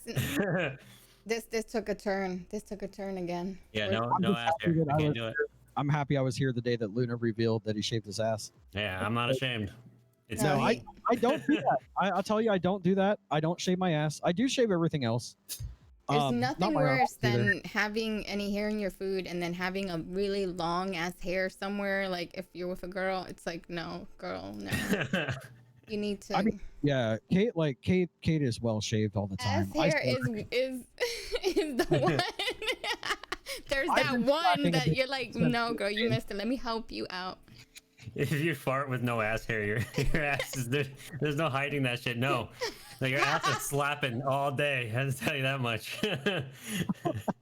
Oh my God. Yeah, another thing we need to talk about. It's really important actually that I talk What's about that? this. So yeah, I have a bidet. Oh Yeah, yes, we talked the about this. bidet! We gotta talk talked about that this. shit. We actually, I Yeah, said let's I'm talk about down. this. I was like, I would be down with having a bidet if I had to reconstruct a house or like I moved in and I was able to redo my bathroom and I knew it was for Don't- my booty only, like my asshole and everything. I would be like, that's mine. Yes. It's so easy, Yen. It's so easy. You can have it right now. You go to tushy.com, TUSHY. Tushy.com. It's this plastic thing, and it's about yay big, and it clips under your toilet seat, and it has like this little nozzle that goes into the back of the toilet, and it just sprays. It sprays. You can aim it. They Wait, make how it. do you spell tushy.com? Because that took me to a weird site. Tushy.com. Maybe Google Tushy bidet and don't take my word for it. Yeah, no, don't type tushy.com, chat. Trust me. But yeah, You'll get that other thing kind of changed my tushies. life. It literally changed my life. I'm a hygiene freak. Like I have to be clean. My house has to be clean. Like if I know that I don't smell good, like it drives me fucking crazy. Like I'm like, all right, shower time. Like I start sweating, shower time. And you know, drummers get that, what do you call it, babe? You call it swamp ass? Post Yeah. stream sweat is real, dude, and it's horrible. Like there's a lot I of always times gotta I'll go hear into about it rage. from him. Yeah, when I got go that into a raid swamp after- booty, babe. I gotta go take a shower, like after stream. Yeah, dude, I do it all the time, and I always feel bad because I'll go into a raid and I'll be like, "Hey, man, yeah," and it's like, "Oh, I'll put a song in the queue," and it's like, "Dude, fine." And then I put the song in, and I sit and wait, and I'm like, "I just want to shower so bad," but like, you want to be cool to the person you're raiding and everything. So, but yeah, that's the worst. Like after drumming, God. like it's like, oh, so bad. But the bidet, so, they also like I think it was Toofy or Darkman that said I had a poop schedule. That's not really true. I try to poop before I take a shower because then I feel clean the rest of the day. But I have that. I have a schedule. Like I'm that OCD about it. yeah, like if I'm not doing it before I shower, then I feel like I need to shower again. So I do it before I shower. But the bidet is kind of a buffer for that. It's Because- hellotushy.com. That's Yes, hello Tushy. Oh my bad, god! dude. Like I'm who would have sorry. thought? Like hello Tushy. I hope you didn't see anything too nasty. Everybody, I'm telling you, like that Everybody, regular, let's- just who's gonna get tushy.com it? took you Let's- to a place you shouldn't who's- be going to. Who's Okay. gonna get it? And then we're gonna come back and review it together. Please do. I'll do another. We'll do an episode just on the bidet. We'll talk about it. Scared the shit out of me when I opened up that site. I'm like, is my stream showing it? Like, what the? Oh f- no! Man, I'm so Don't sorry. ban me, man. I didn't babe. even Don't think about how ban bad me. that could go. That's the site, chat. It's safe. I promise. So, but yeah, HelloTushy.com. the only reason I have it is because when the pandemic started, there was no paper in Pittsburgh. None. You couldn't get toilet paper. You couldn't get napkins. You couldn't get fucking baby We wipes. back, baby. Ray, you No. missed so much stuff, Ray. Oh my god, you gotta watch the replay because we talked about so much shit, and we're talking about shit right now, actually, like literally, because we're talking about bidets, and we're all getting them at hellotushy.com. Bidet. Luna shaved his butthole, Ray. He said it. It's here. But yeah, there was no toilet paper, so I was like, we can't not have toilet paper. So I bought a bidet, and dude. And actually, fun fact about bidets, because I looked this up, because I was like, why don't we just have bidets? This makes so much more sense than I mean, toilet it paper. does. It's cleaner, it's healthier for women. Like you have less risk of getting any kind of infections or anything like that. It's like very healthy for that. And the reason we don't have them in America is because we used to have them in Louisiana when prostitution was legal, and they were in bathhouses and like brothels and things like that. And because they were in brothels, they have a bad rap because like the Christian overlords were like, "Oh no, dude, bidets are like slutty. Can't have those." So that's why we don't have. That's the thing with America. They make everything like worse than what it is. Like that the C word for UK, right? And Australia. It's like it's okay to say, but then over here it's like no. I don't. It's not my favorite word anyway, but yeah, it is weird. Like that was another thing. My ex. Let's talk about my ex for a while. That was another thing. She hated that word, so I made it a point to just like torture her with it. I just like randomly say it because it would gonna like trigger you, cunt. That she also hated the Office theme song, so I used to change her ringtone to it all the time. Oh my god, you had a love-hate relationship deep with her then. You did it while you guys were together though? Like you did this on the regular, like with the Office thing? Yeah, all the time. Anything I could do to fuck with her, like, and it wasn't necessarily mean. It was just, well, maybe it was. I don't know. But yeah, we met in 7th grade and we were best friends forever, like just the longest time, like best friends. Like, I'm going through a breakup, let's talk about it, like back and forth. She knew every detail, like we met each other's families, like we were like the couple that was like destined to be. And then I moved in with her and it all just went to fucking shit. Like it was just so unhealthy for both of us. But yeah, I lived in Florida with her for like 5 years. I actually just moved back to Pennsylvania in 2017, I think. Late 2017. But I was in Orlando for like 5 years with her, and it was just like, it was so unhealthy and toxic and just not good. But yeah, I have a lot of stories about her. She's a nut. Yeah. That's why she's an ex. Exactly. Yeah, it was terrible. Well, Kane was there. Yeah, right. He was there. Kane's seen it all. Bro seen it. Bladrex, how are you? Welcome in. You've missed a lot of talk. And we're all getting bidets here, by the way. Okay, not all of us, but well, for yogis, because I teach yoga and meditation, and it's very like common for us to really be obsessed with booties and like assholes and keeping it clean, because we're always bending down. We have to have a cycle. We're like teaching, so we have to smell fucking good, like oils and like freshness and everything. So like, you know, there's different kinds of like enemas and like rituals and weird shit. Enemas, I want to hear about it. Do you do coffee enemas? Well, yeah, the whole yoga community is obsessed with keeping, you know, like up there really, you know, pristine. All right, listen, we're going to get a little nasty now, okay? Coffee. So the other great thing about the bidet is that I don't know, this is a little almost too much for me.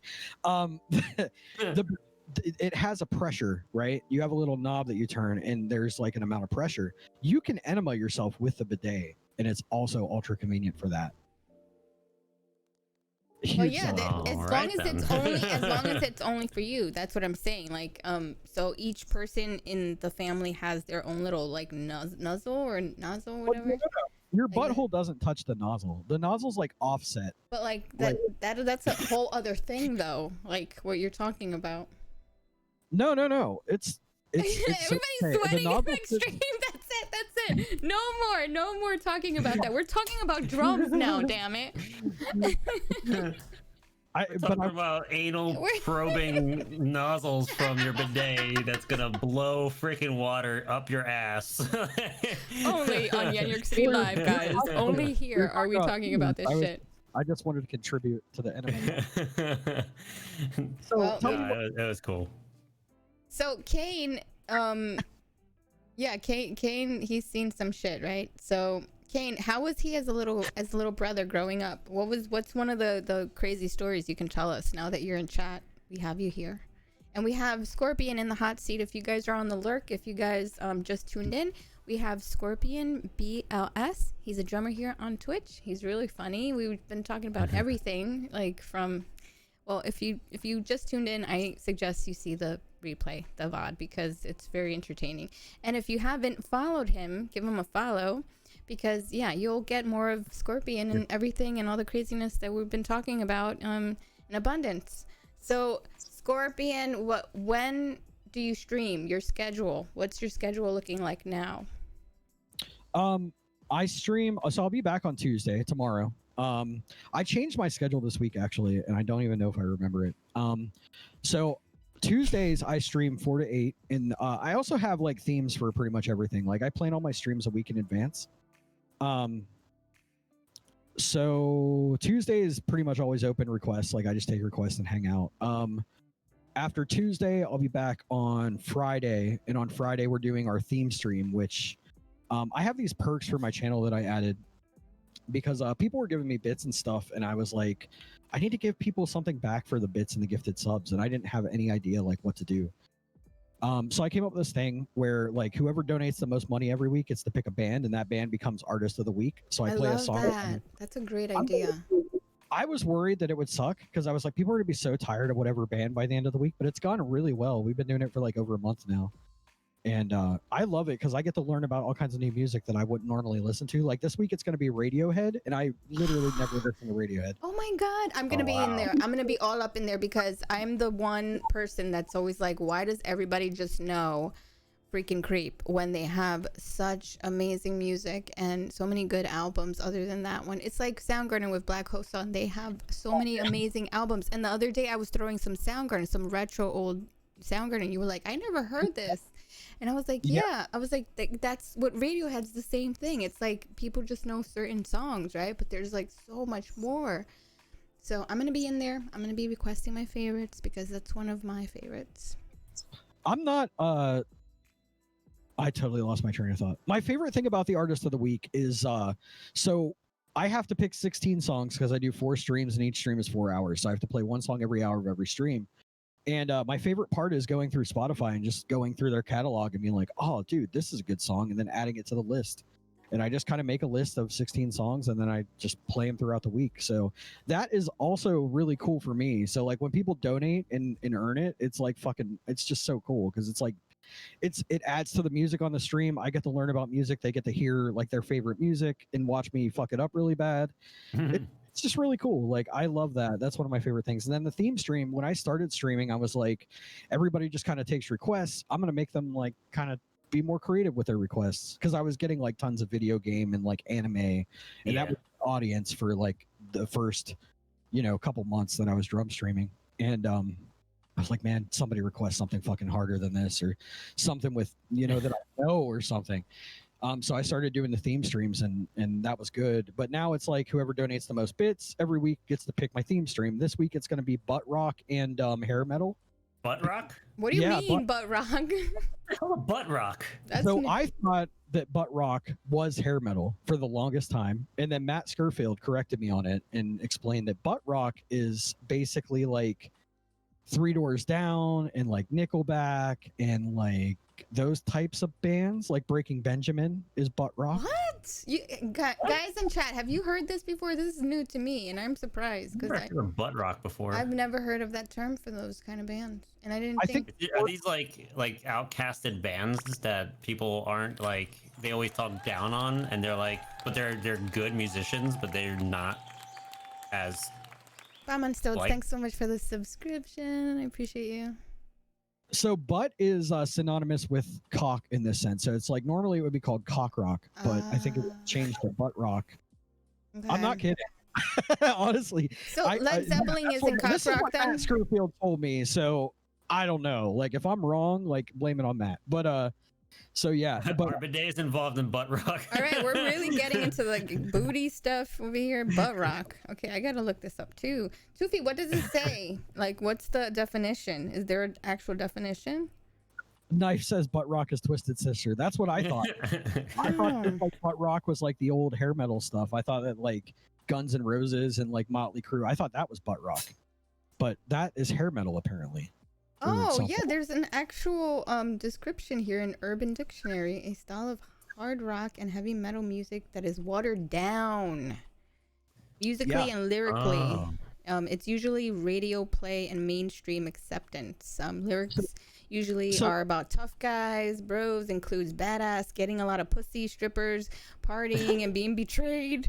That's what butt rock is typically consists of. guys in their mid-30s with spiky hair, affliction t-shirts, and bad tattoos, and barbed wire tribal tattoos. What? Oh my god! I'm reading this in the description of butt rock. Okay. Superficial metal music. Yeah, so like Breaking Benjamin and Nickelback, Disturbed. Yeah. So bands that are like that your mom would Buckcherry. think are metal bands, but they're not metal bands. You know, that's butt rock. Okay, I didn't. Wow. Okay, I really don't like any of those bands anyway, so I guess I'm I not didn't know into. Shinedown was part of that category. I actually like Shinedown. It's okay to like butt rock. There's nothing wrong with liking it, but it's butt rock. Well, I don't like butt rock. Three Doors Down. Okay, I thought they were pop rock, That pop rock, I think, would also be. watered down. You could call it butt rock. Pop rock would be like Stained would be butt rock. I think. I have been playing butt rock all this time.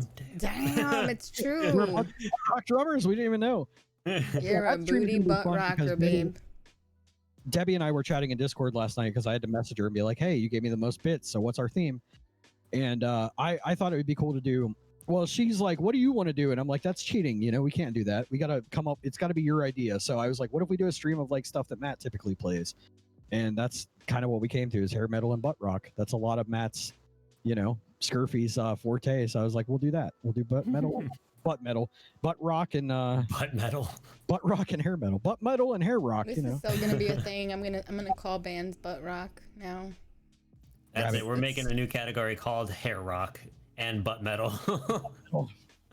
Butt metal. That would be like Five Finger Death Punch. Like tough guy metal would be butt metal, I think, if we were making Yeah, genre. that's true. What Toofy said. Like I would think like Stain and is like new metal, right? Yeah, Stain. They toe the line. They're butt rock. They're butt rock too. They're booty rock. Maybe their first album was new metal, but they took a hard turn to butt rock. Butt metal is So Samus. so what is what was there? Shit. Disturbed. Is Disturbed butt rock? Disturbed is new metal. New metal. What was the other one? Not Stained.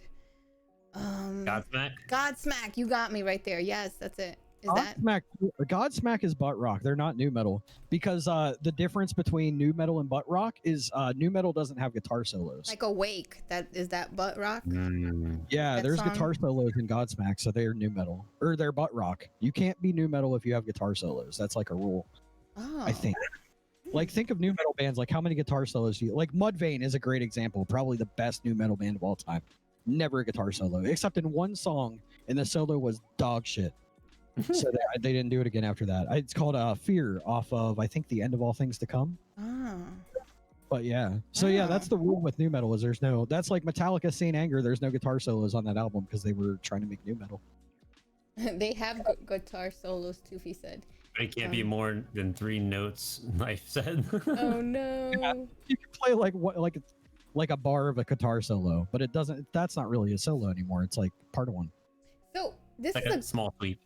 Mudvayne is new metal, MJC. They don't play guitar solos. They're new metal. That's how it works. So this would be a good segue, right? Like Raina says, he's really good at segues actually. What's an odd band that people might not think that you like and you like surprisingly? Oh God. NSYNC. No, I don't like pop at all, honestly. There's maybe a few pop songs I like, but not really. A band, you know what? Nobody would probably think that I like NWA. I love fucking gangster rap, like from the 90s. Yeah, the 90s had some really good like hip hop and rap and clever rappers that are not really like now. It's so different that Now no one can understand shit that Now it's, anybody's like, very saying. So mumbly. it's all about beats. yes, the beats. I hate that shit. That mumbly rap, like it's stop doing that. What I don't understand music trends. There's a dude on YouTube named Steven Taylor. I don't know if you guys know about him. He's a drummer. Mhm. But he does this awesome fucking series where he takes the top played songs from Spotify and he reviews them, Mhm. and it's so good Yes, because I half love of the those. songs they have like no drums in them. They all kind of sound the same. Like right now, everything's kind of like a Billie Eilish sound. I think Mhm. like there's a lot of that going around because There's Billie that. Eilish is like big. But it's so weird to like see how music changes and like what trends, and it's crazy. But yeah, I don't know. I don't know. He if people doesn't would like expect pop it to- songs, but you know what he does like? Bidets. I do love bidets, dude. I'm telling you, it changed your life. Yeah, I'm not I believe it. They also have so at hellotushy.com they also sell these bamboo towels that you use. Bamboo towel. Yes. See, he knows. Yeah, you dry because you got to dry off. Like you can't just drip dry; it takes too long. So you take your little bamboo towel and you give your bum a little pat, and you're good to go. It's fucking amazing. I have like 6 of those. I'm not I kidding. may consider this anal Your wash. your butthole. Will Oh, there's a you. wash. There's a special wash. Luna, We're just staying think about on the butts. post shave toilet paper, right? That's not pleasant. Wouldn't it be nice if somebody could just give you a little sprinkle and you didn't have to, after you shave? Yeah, I don't have to buy wet wipe. It's already wet. Exactly. There you go. There you go. Tonight's podcast is made by bidets on YenYorkCity. No, I love this podcast. Should we play another song before my Let's do neighbors it. call Let's the do cops it. on Let's me? do Yes. it because Yes. yeah, we have a time crunch here. Everything always much comes bidet back talk. around to butts. Yep, it always does. Or poop or So, just to be clear with you guys, I don't have anywhere to be. It's just my neighbors will call the cops if I play the drums too late. That's No, I no. understand. I was there. oh yeah, oh yeah. I'm down to chill as long as you guys are down to chill. Like, there's Yeah. so much shit we can still talk about. All right. So what's the next song that you're gonna play? I'm gonna play some Maiden. This is a song I spent a lot of time learning over the past couple months, and it's probably one of my favorite Maiden songs that doesn't have Nico on drums. It's called "Phantom of the Opera." Ooh, you're on YenYorkCity Live. SkorpionBLS. Let's go. Oh fuck! Hang on. Technical difficulties, cause I'm Scorpion and things are always fucked up. Spam those if you guys have the emote. We made an Make sure emote. you hit that button on Discord. You know what's funny is I don't think I ever hit it in the first place, but I'll double check. Yeah, the first time you didn't, I could tell. So I might not need to, but I'll double check just to make sure we're all safe here. Yeah, make sure it's off. Grayed out. Yep, it's been off the whole time, Luna, because again, I'm a genius. Perfect. All right, let's go. All right, let's do it.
of the apple, you're the devil, you just got to stay.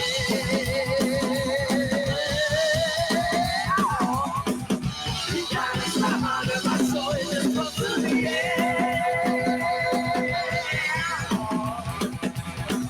You want me, you told me, you talk to me like that's something. I keep looking at my transition button. I'm like, wait. That was amazing. That was amazing. Wow. It's been a long time since I've heard that song. It's been a while. Wow. Rock on. Yes. Yeah, I don't know when I heard that. Oh, I was watching a YouTube video of Nico McBrain hanging out with some kids at like this school function where he was like a special guest. And there was this band of like 4 kids that had learned that song and they played it for Nico, and he was just blown away that they could play it. And I don't even think he was the drummer on that track.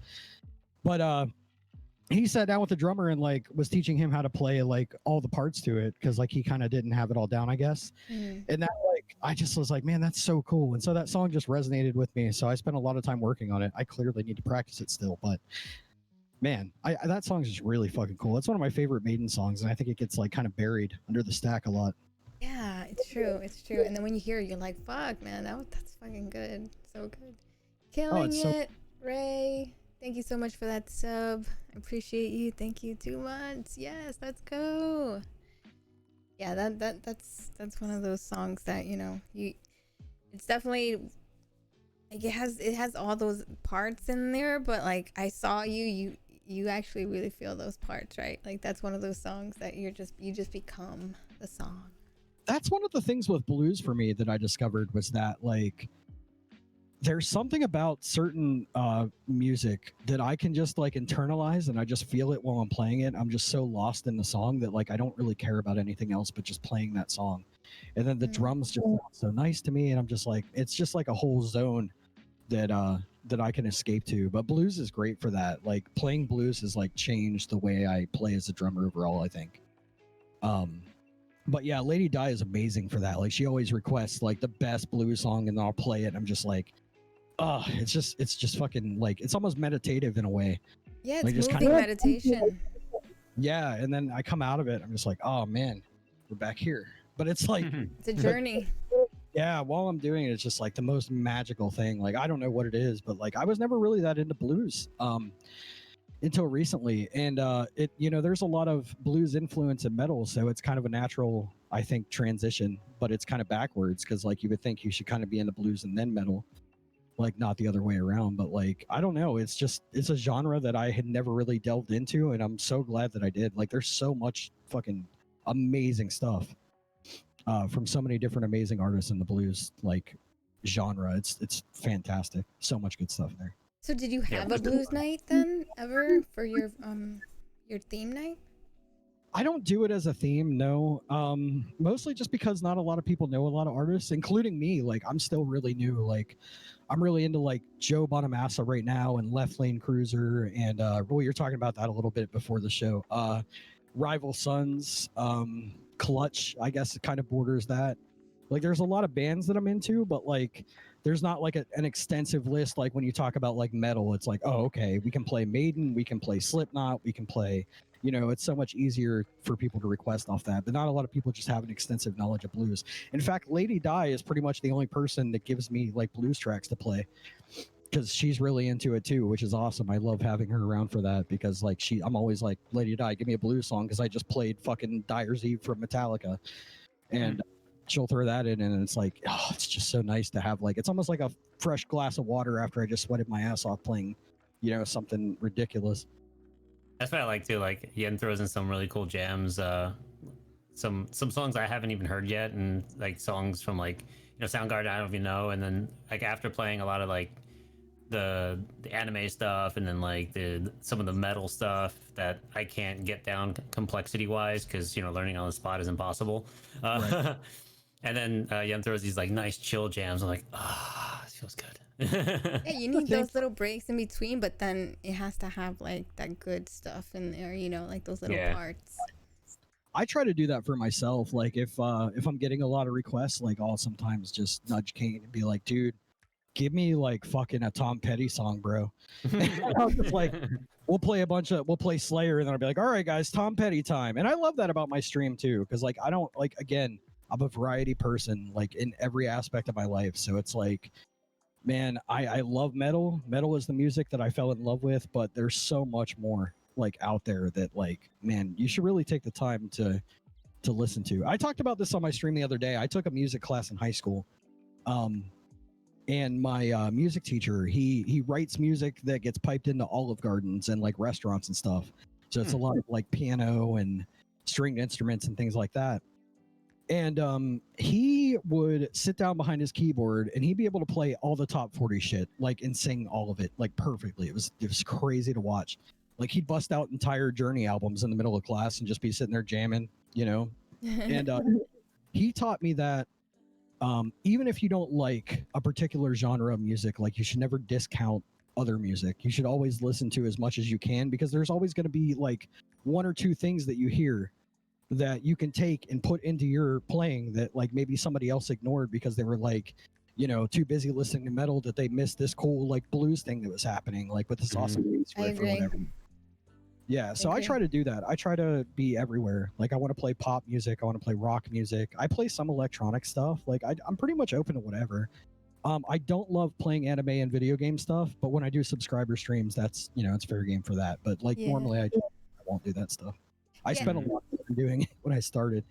I know, because it's really big now too, a lot of those songs. And then when people throw like 3 at a time, I'm like, a lot of those caters to a lot of the younger audience too. So it's very like, big now. Then they're entering a stream where they think that it's gonna be, you know, only the younger audience there, and then you're providing adult, you know, material, and it's like, all right, well, you know, we got to kind of wean out the youngins a little bit there. See, that's another reason I like having a mature 18 plus channel, is that like I don't get that, because before I did that I was getting like Five Nights at Freddy's and Fortnite and just fucking Call of Duty, and just like, it's like, oh my god, guys, like, do you guys, there's music out there, man, there's like a world of it.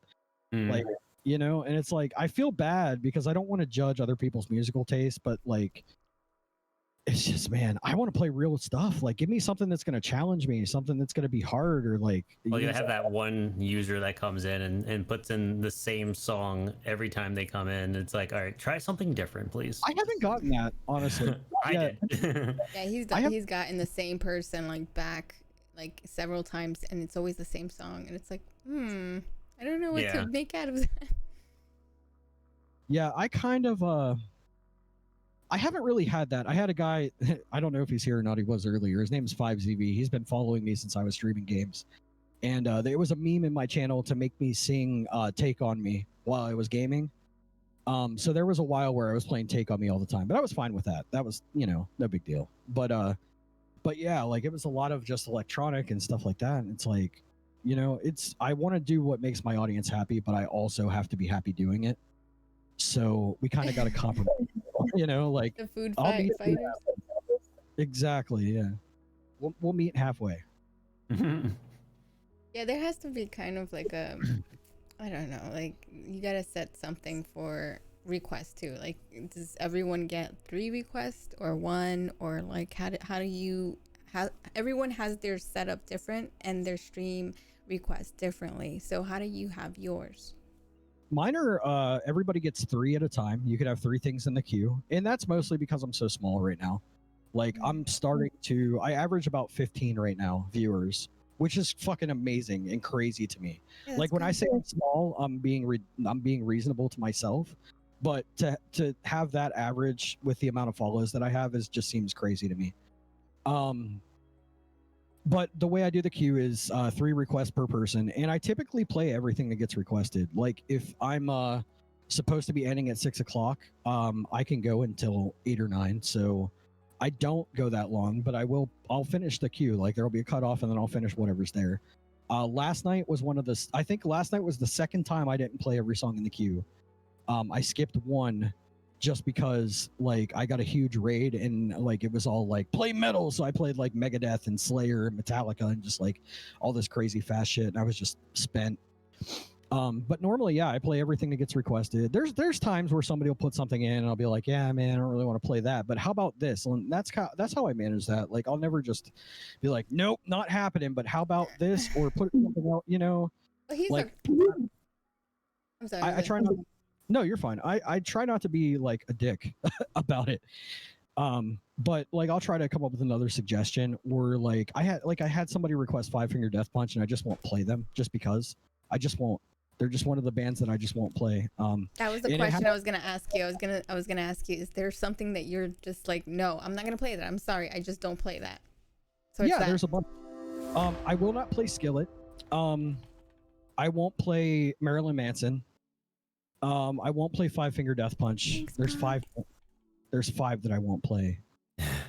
Five Finger Death Punch, Marilyn Manson, Skillet, Ted Nugent, and Kid Rock. I will not play. All that remains is like Borderline. And the And that's- reasons? A lot of them are just because of Trump support. Because fuck that. That's my opinion on it. Fuck that. Denied. I have no patience for that shit. Get the fuck away from me with it. That and yeah, I think that's pretty much it. Oh, Marilyn Manson was because of all the rape allegations, and that's another thing that I'm not okay with. Oh, Manowar is another one because of child porn. Those types of Ooh. things. Like I know No, that the that's- whole band isn't responsible, but I don't want to give any publicity to the artist, even if it Okay. is fucking 15 people in a Twitch stream. You're just not in my. You don't exist in my world. Iced Earth is another one.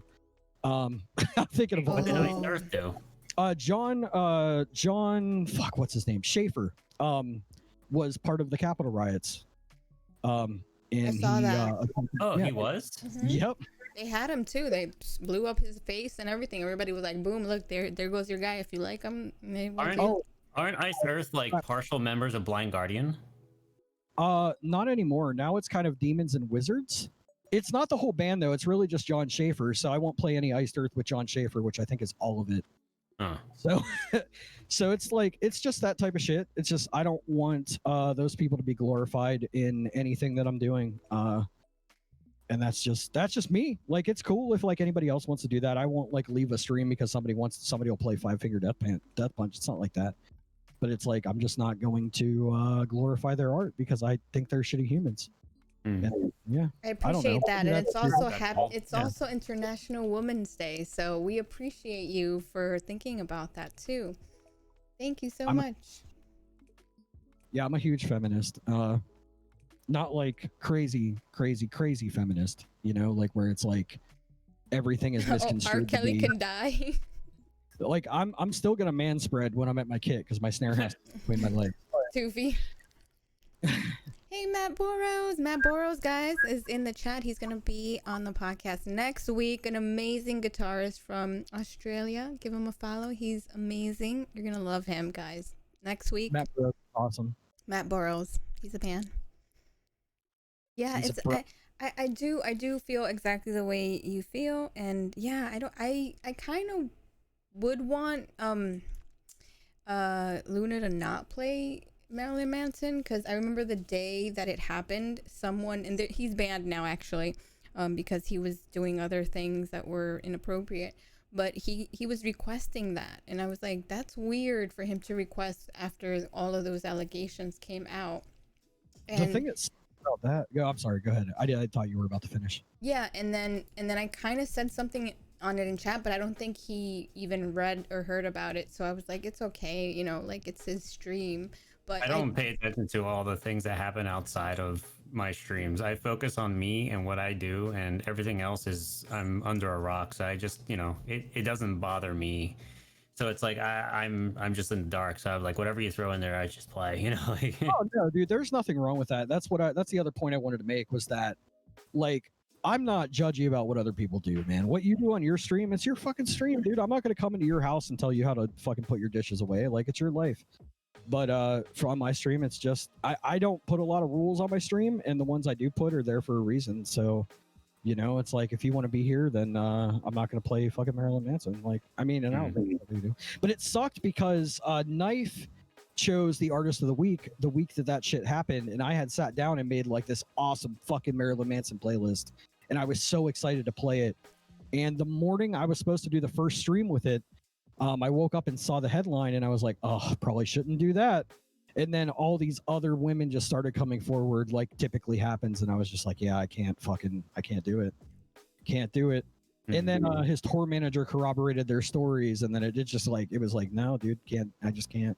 It's a weird conscious thing I have. It comes from, so like a lot of people know this because I say it a lot, but I'm polyamorous, and Reshi and I have an open relationship, which means that like we date people outside of our relationship. And we are heavily involved in like the swinging community in Pittsburgh. And well, we were before the pandemic. Now it's not really safe. But a big component of that lifestyle is consent.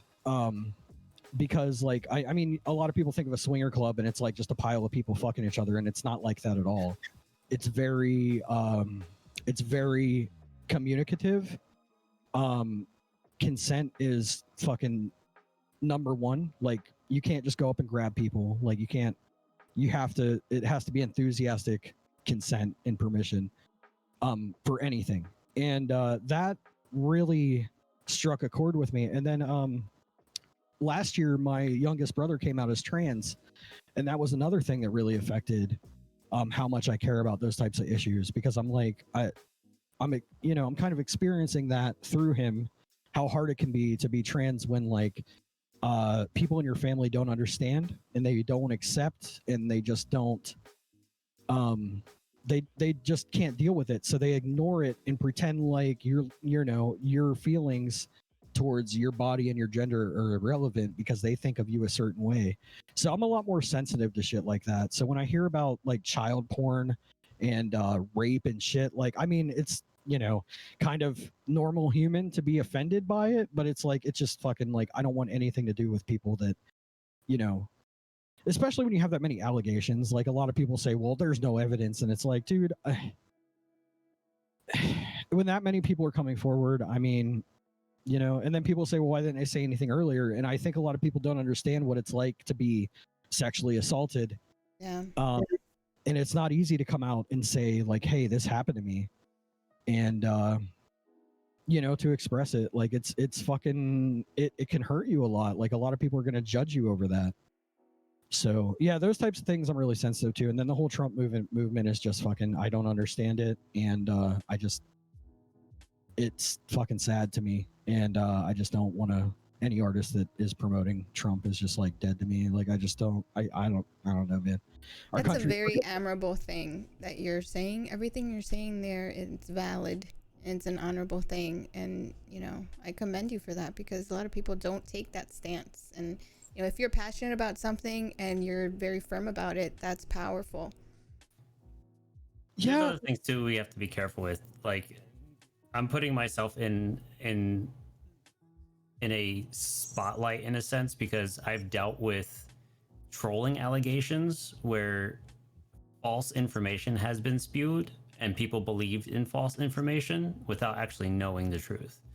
I'm not trying to like protect anybody that's actually been doing something that they should have been doing, but like, having like, this is also a sensitive topic for me, because like, I've had people try to ruin my life for saying something that isn't true, right?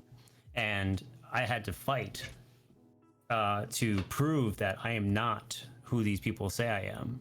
And Yen gave me an opportunity to showcase who I was, and that's how she got to know me, and she was able to eradicate and be the proof that I am not who I am, or who they say I am. Right. I can see that too. That's hard too, because there are people that get falsely accused, and if fucking Manson gets exonerated and it turns out that it was all bullshit, then if whatever, fair game, But I think that Luna, especially with you have so many people that like respect you and look up to you in this community that allegations from a few people, especially like if they're people that had some sort of like connection to you in the past, like that have a good motive to like talk shit, because people do that. Man, I don't think there's anybody that would buy that about you, man. Like, honestly, I would hope. I mean, like, dude, come on. Nah, we all love you, Luna. We all love you, man. I do. I love you guys. Love your biceps, man. big sexy butt. And we do have very genuine conversations here. We talk about everything from music to feelings to everything that is the journey of the musician. And we've also had a lot of different like people here, not only like drummers, we've had fitness coaches, we've had Keely and Joey, and then we have like a yogi here, namaste, and she's awesome too. I'm like saying like I'm expanding a lot of the podcast to not only musicians but also like the fitness part of Twitch, because I think that's really great that we also, you know, become more conscious of our health too, especially now, you know. And I know you were talking about that too, how you were changing your lifestyle so that you can, you know, feel more healthier, more energized, right? Yeah, I've gained a lot of weight, man, since the pandemic, and a lot of it comes from DoorDash and DoorDash. it's easy to be complacent when you're stuck in the house, man. And I have not been. I've been to Guitar Center a couple times and Best Buy like once or twice, but I'm not grocery shopping. I don't go anywhere. Like every time it starts to clear up a little bit in my area, everybody gets comfortable again, and then all of a sudden, I have fucking nightmares all the time where I'm in a Walmart and nobody's wearing a mask and I can't find mine. Like it's crazy, like how bad it is. But like right now, it was starting to clear up. And it was becoming a lot safer, and then now we're back to like 400 new cases a day. Yeah, it's bad over there, right? Has it gotten worse now? Because over here they're starting to little by little open up. But I think we're open now, but I don't think we should be. But I don't know, man. There, even when we were shut down and we had the mandates, like it was still spreading. Like you're not going to stop people from doing what they want to do. It's unfortunate the that irony. Like, I suck drums. The irony of Yen talking about having fitness streamers on while Scorp rips a vape. He asked me before the stream if it was okay, and I said, you know, I mean, I don't vape, I don't smoke, I don't even drink alcohol, guys. Like I'm like super straight, right? Super straight edge. And I've had all kinds of, I've had all kinds. Yeah, it's been 8 years alcohol free. I've partied in my days. I've lived, honey. I've done pretty much my fair share of partying and everything. And I already told you, like, I'm fine with you being yourself, you know, be yourself. If you're gonna vape, you know. But I think it's definitely it's good to try to do little improvements here and there, you know, like everyone has their own journey, everyone has their path, and everyone has their you know, steps. Like some people, they can't quit smoking unless they really want to fucking quit smoking. Like you can't tell somebody quit smoking because it's this and that. We know, right? We know what's right and wrong, but you have to personally want to do it for yourself. Here's the thing about vaping. I started smoking cigarettes when I was 12 years old, and I was a pack-a-day smoker until I was 26, and that's when I discovered vaping, and vaping saved my fucking life. Like, people can talk shit about vaping, whatever. Like, I suck. I know you're kidding. I'm saying, like, general society. Mm-hmm. But yeah, dude, people talk shit about it all the time, and it's like, dude, if I wasn't vaping, I would definitely have, like, emphysema by now. Yeah, Toofy and Reina both quit smoking cigarettes too, right? Yeah, I mean, I quit smoking cigarettes because I started vaping, though. But like vaping, you know, it's another addiction, but it's harm reduction. Like vaping isn't the same as smoking. It's the difference with vaping is that you're not burning anything. The problem with smoking is you're burning the plant, and that creates a lot of formaldehyde, and then you're breathing that with all the other chemicals that are in the tobacco. And that's what makes smoking so harmful. Vaping is very similar to taking a hot shower and breathing in the mist. It doesn't even feel the same. Like hitting a vape versus a cigarette is an entire, or even like I smoke weed. Hitting my weed bowl is a lot harsher than my vape. Like it's almost like inhaling nothing. And I'm not saying that it's 100% safe. I'm not a fucking doctor. But I know that all the side effects I had from smoking cigarettes don't exist anymore. And I'm not smoking cigarettes anymore. So to me, that's a victory. Yeah. So what the fuck ever. I'm gonna keep vaping. I mean, if people don't like it, that's cool. But like, vape is water based, right? It's not water based. It's propylene glycol and vegetable glycerin are the main ingredients in every vape juice. Or they're safe ingredients anyway. They're medical grade, yeah. Yeah. So they're in a lot of foods and stuff as well. the problem with foods, lotions, all kinds of stuff that you consume all the time. The problem comes with the flavorings. Some of the flavorings can be risky depending. But what I would say is do your research before you buy from certain companies if you're going to vape, and know what's in what you're buying. And you'll probably be okay. Like, I might get cancer in my 60s from vaping, who knows? But I would definitely be fucking really in bad shape if I was still smoking like a pack, 2 packs a day of cigarettes. So to me, that's a victory. I mean, I don't know if I'll ever quit vaping. I don't want to be honest. So I don't know. And then weed for me, like, weed to me is like fucking bubble gum. Like, it's not, I don't know. It gets this weird fucking stigma on it. I don't know if you guys are comfortable with this conversation. I'm fine. You're fine.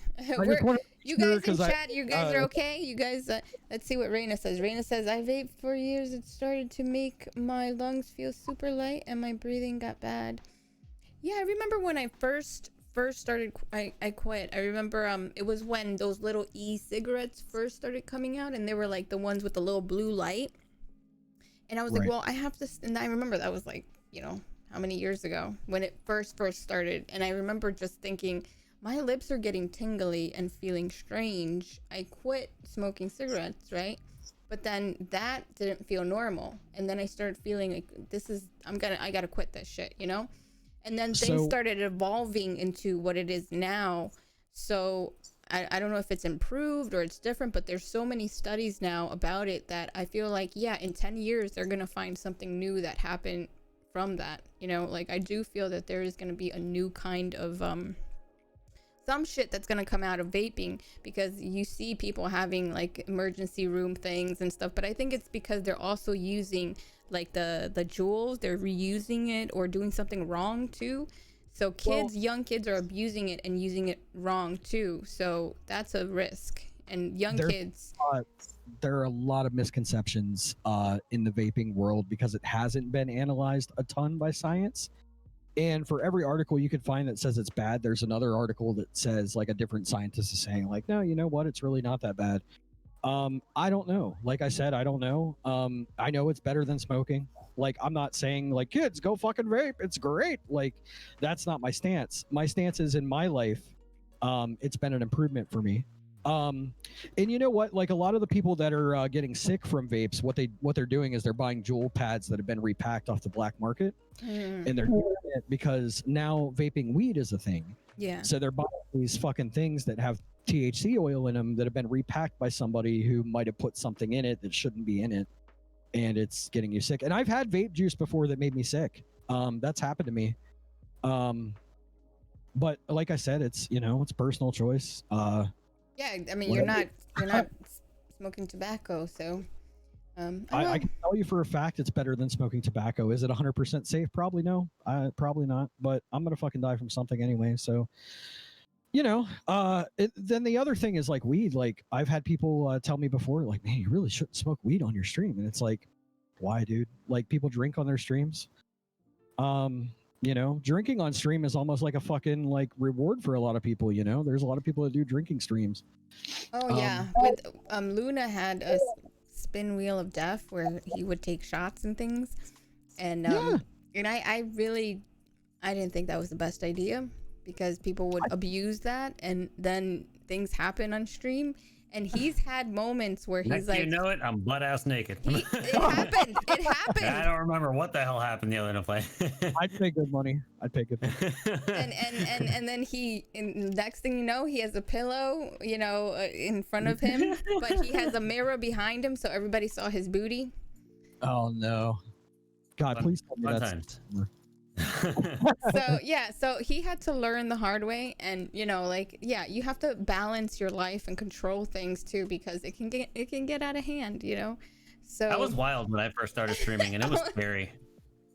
Like, looking back, I'm like, never fucking again. I will do this shit. I'm a man now. He went through shit. He went through a lot of shit, and yeah, the trolling and everything. I mean, we've had a lot of experiences where a lot of people came for us, and he had a lot of crazy exes that like would write to me, like I told you, they were like, oh, you should go kill yourself, you're with him, blah blah blah. And I'm like, wow, that's really something, you know, like if you didn't work out with him, that's fine, but not every woman is the same, and not every woman's gonna treat a man the same. And so like I said, they said, oh, I give you guys 2 months, 3 months, it's 2 years later. So they lost this majestic beast to Well, a goddess. oh my. You So, definitely you traded up for sure, man. But yeah, from like that's the thing with weed though, is like I can smoke weed before my stream, during my stream, all day during my stream, and then I'll play my stream. It doesn't affect my drumming. And then I'll get off the stream and I'll go do fucking cybersecurity assignments for 5 hours. You know, like I can still function just like I normally would when I smoke weed. I smoke weed largely because of my depression.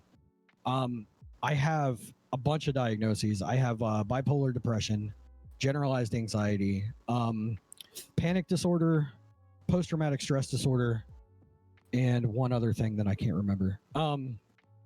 So yeah, I have a lot of mental illness, and it's in my family a lot. And I take medication that helps with my anxiety, but the medication doesn't help with my depression. And there's not really another medication that can be combined with the medication I'm on. It's kind of a very like, yeah, like everything conflicts with the medication I'm on, so I have to be really careful.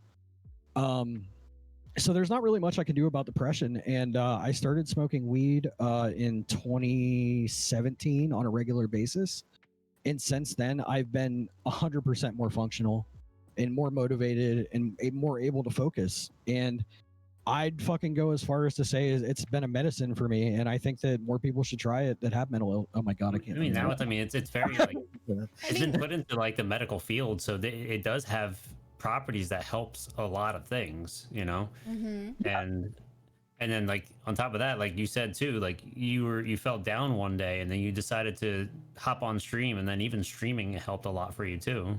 Yeah, there's does. a lot of ways to deal with it, but depression has a lot of different faces. And you know, it takes a lot of different things to get through it. It's like, I don't know if you guys deal with depression or anything like that. I had.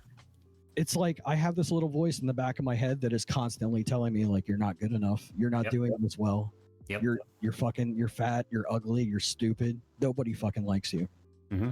And that's all the time, and weed helps. So you know, well, I can tell you right now, you're none of those things, and you have 36 people here loving you and listening to your story and appreciating you.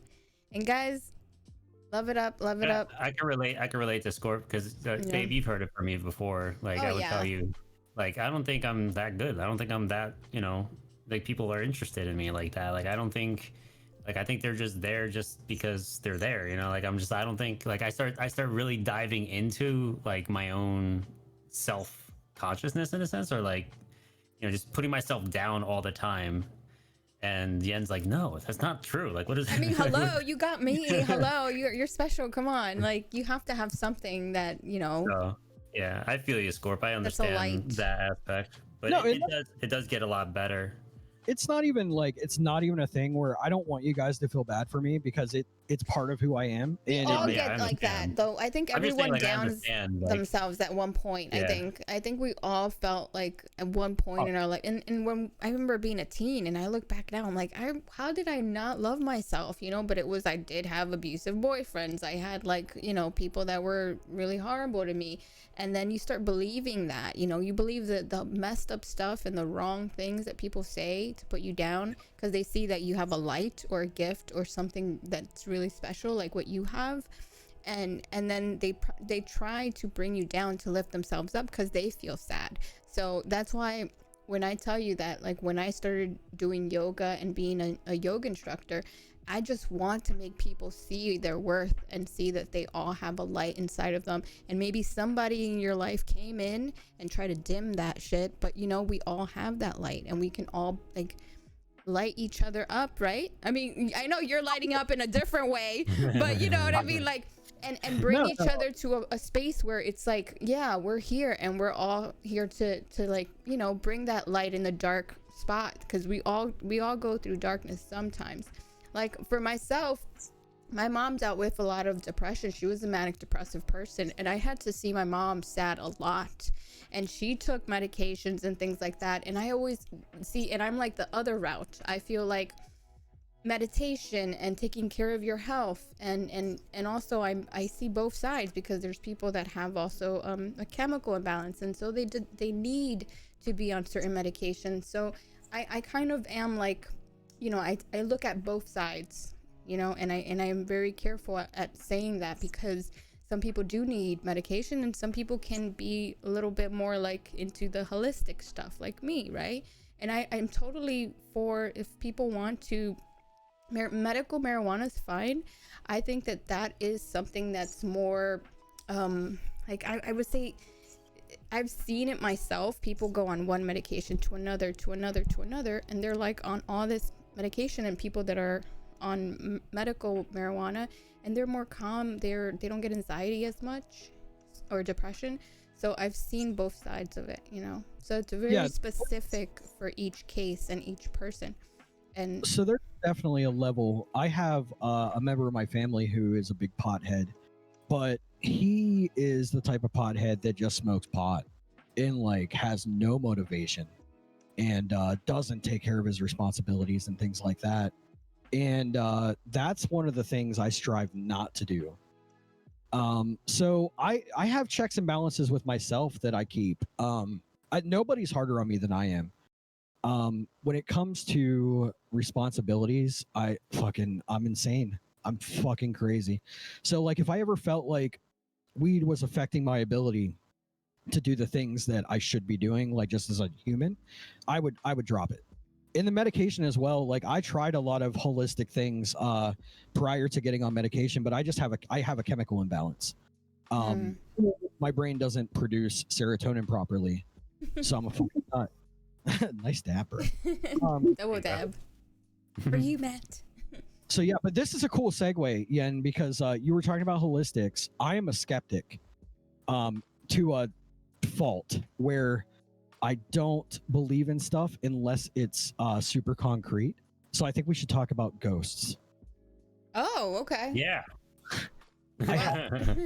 Well, we talked about ghosts with Tito last week, guys, and you already told us that you've gone through. I mean, me and Tito were talking about aliens. We've both seen UFOs and ghosts.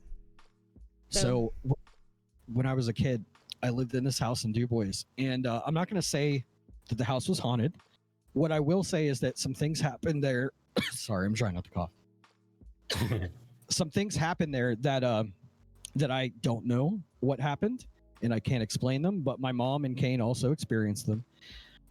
It was a house on a street called Robinson Street in Du Bois, PA, and it's this red house, and it's very unassuming. It looks very normal.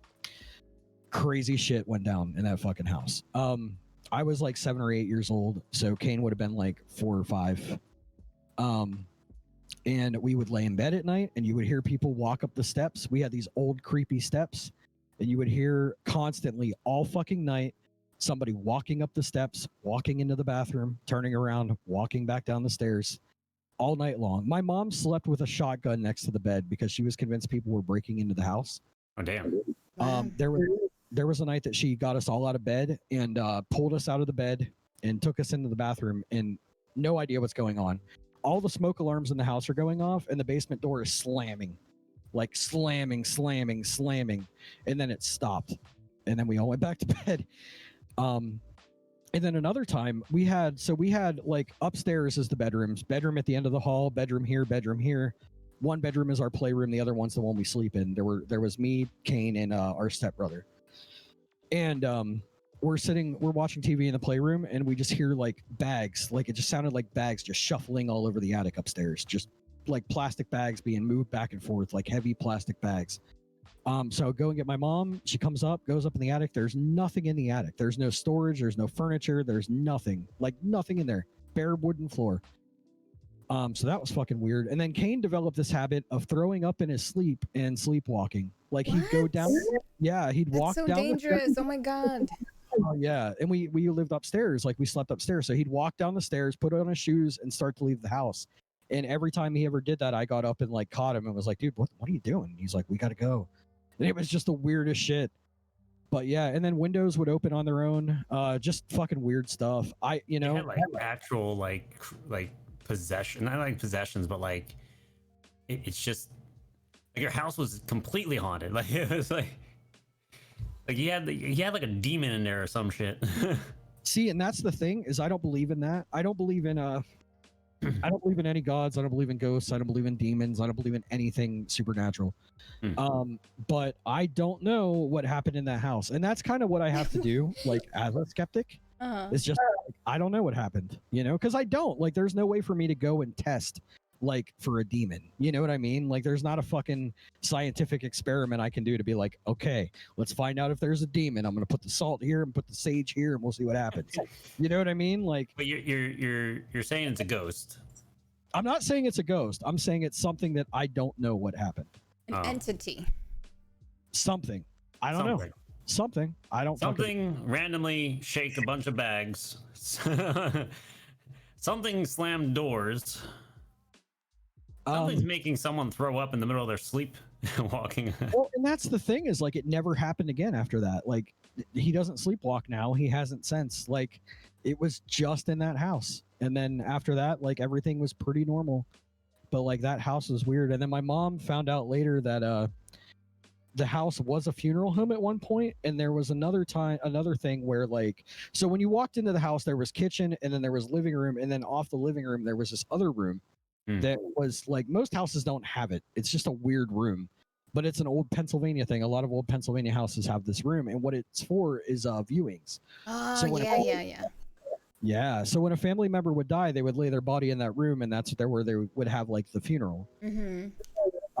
So my mom's convinced that is why the house was so fucking weird. They were all stuck in there, like they didn't accept that they didn't want to cross over completely. Yeah, it's something. Yeah, that's the thing. Like you know what? I don't know what a ghost is. I've never seen a ghost. I've never felt a ghost. I don't think anyone can actually see a ghost. That's the thing is shadows. Well, yeah, I've seen weird stuff, but you know what? Like your brain is full of weird chemicals that bounce off each other all fucking day. Yeah, that could be too. Like yeah, your brain could be like hallucinating certain things. That's where I'm at. And also the thing with the house is I was so young that like I have these vivid memories, but it's actually there's a lot of science that says that your memories are mostly bullshit.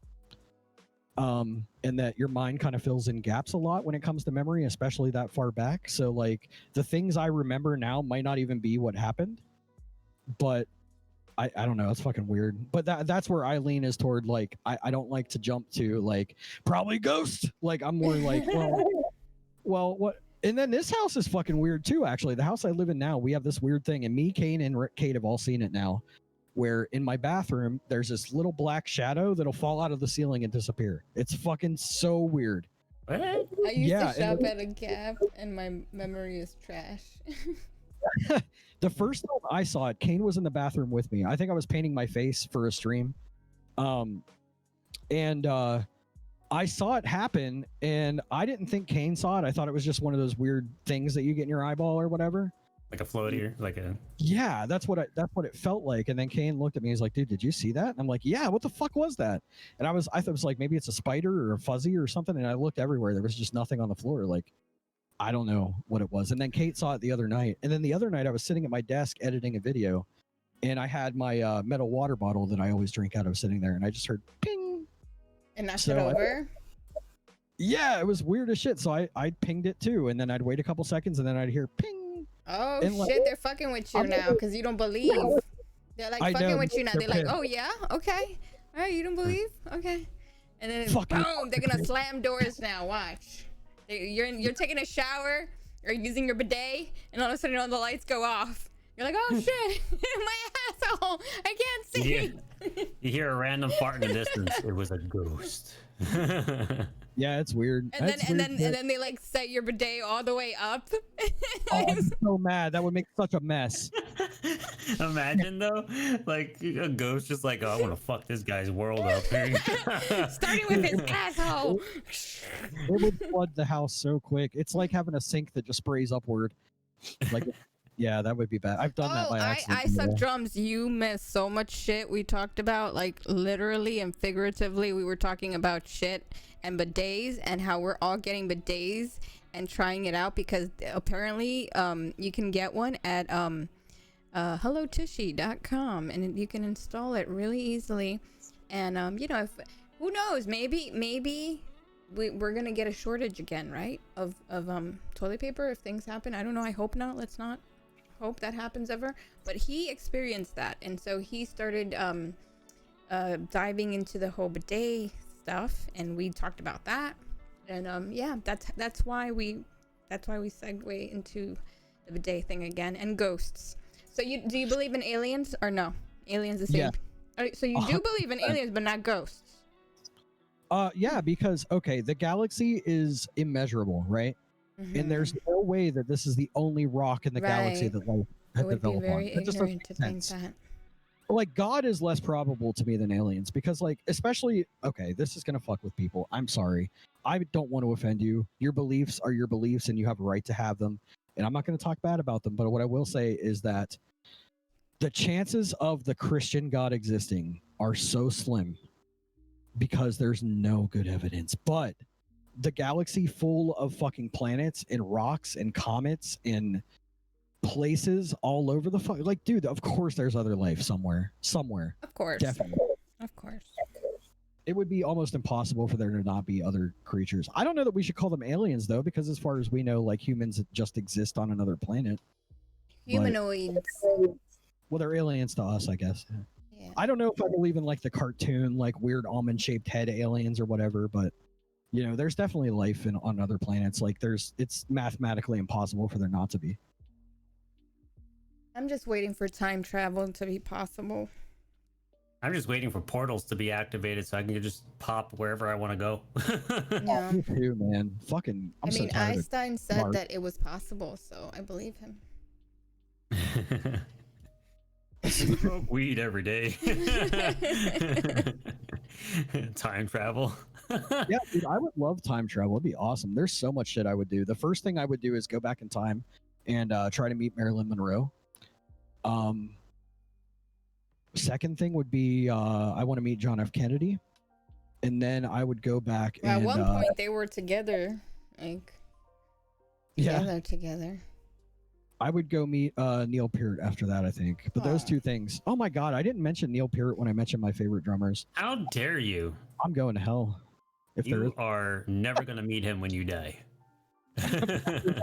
That's the thing that's scary too, but that also helps. That's another thing that actually skepticism has made me come to peace with death, in that, like, I don't think that, and I don't know, but I don't think that anything happens after we die. I think it's just like before we were born, you know, where there's just nothing.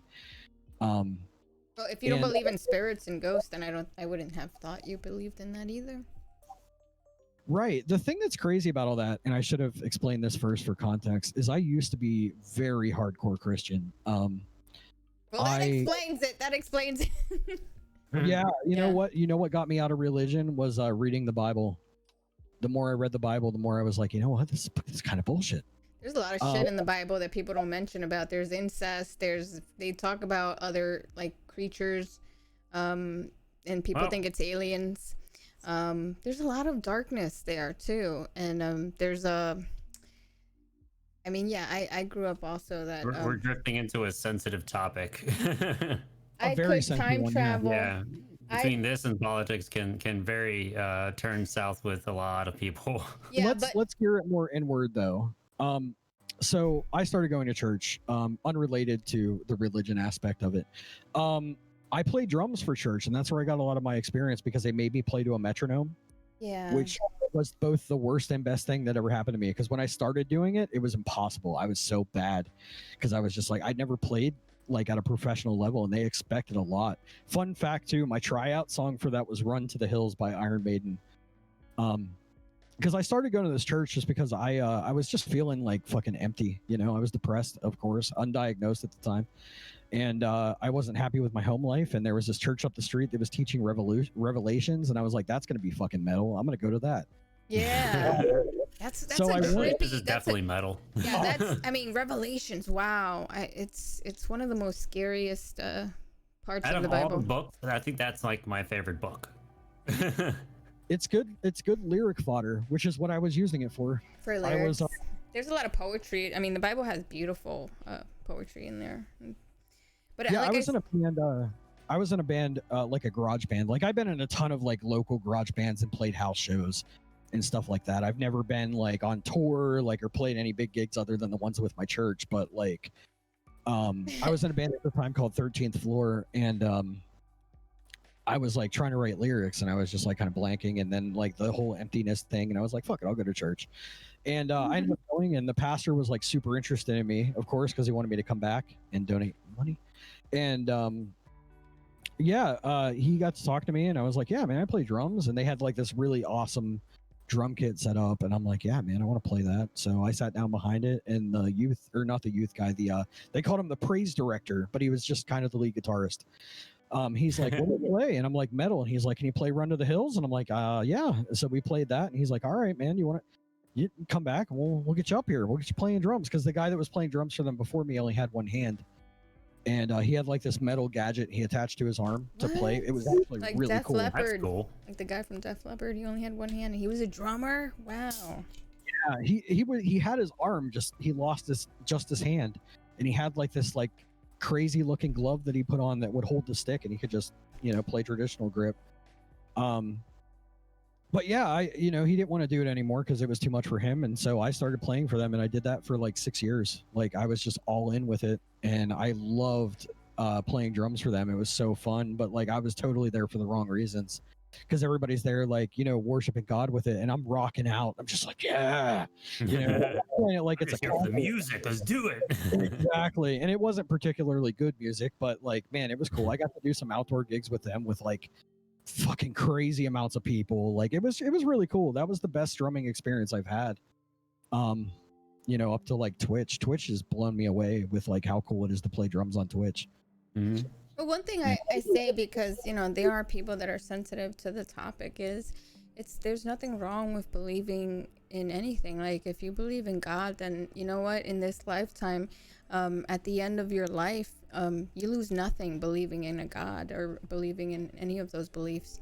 And like I remember Darth Rip said, and I love you, Darth, if you're in chat or whatever, or lurking. He said, as long as you go to bed and you hit your pillow and you didn't hurt anyone, then that's a good day and you've done good for yourself. And in life, that's the way I look at it, and everyone has a choice. So if you believe in that, that's beautiful too. And as long as you're a good person, that's what really matters. I'll be the first to say, man, like whatever you do with your life, it's none of my fucking business. Just don't impose it on anyone. That's yeah. Like live and let live. That everyone has their path and their journey and their life and their decisions. So that's why. What I believe, I'm not trying to tell you what you should believe. This is just what I believe. And yeah, I know, because people, they if there's anyone in chat that's sensitive to that topic, it's nothing wrong with it. At the end of your life, you lose nothing believing in God, because we don't know what fucking happens at the end. We don't really know until we're there. So, and that's the other thing. Just don't be a dick in life. Just be a good person. That's all that matters. Most of these Christians would gamble that fact and be like, you know what? If that was the case, I would gamble and say that, knowing if this is true, knowing that if I do believe in it in this way, if it isn't true, then I didn't lose anything. But if it is true, I know that I will be going in a direction that I'd want to go, as opposed to being put in hell, All praise Tito. Tito knows the way, he says. Or he doesn't. If you're looking for the answers to the universe, I'm the wrong guy. And that's the thing too, man. Like, dude, it's not, I would never attack a person for their belief system, but I don't have to love the beliefs. You know what I mean? Yeah, you gotta be you. You gotta be, whatever it is that you believe in, it's fine, Yeah, you should, absolutely. If you're a Christian out there, like, that doesn't affect my opinion of you. I just don't agree. That's all. Blast be your way to heaven. I love that, MJ. It's so cute. Man. Yeah, but there's a lot of and I became angry with my church and some of the stuff they did, and that's kind of how I got out of it. But yeah, man, it's it's cool. Like if that helps you, like, dude, go for it, man. But like I can disagree with you and still be your friend. Yeah. Like fucking Toofy, me and Toofy disagree on all kinds of shit. I'm still Toofy's friend. Like Yeah. it's that kind of thing. Like my moral code. Like people have asked me in the past, like, well, if you don't believe in God, where's your moral code come from? And it comes from not wanting to do harm to other people and not doing things to other people I wouldn't want done to me. And that's it. Well-being is my morality. Like if I'm doing something to affect someone's well-being in a negative way, then I'm violating my moral code. And other than that, like, do whatever the fuck you want, man. I like that one, Toofy. I say that one a lot.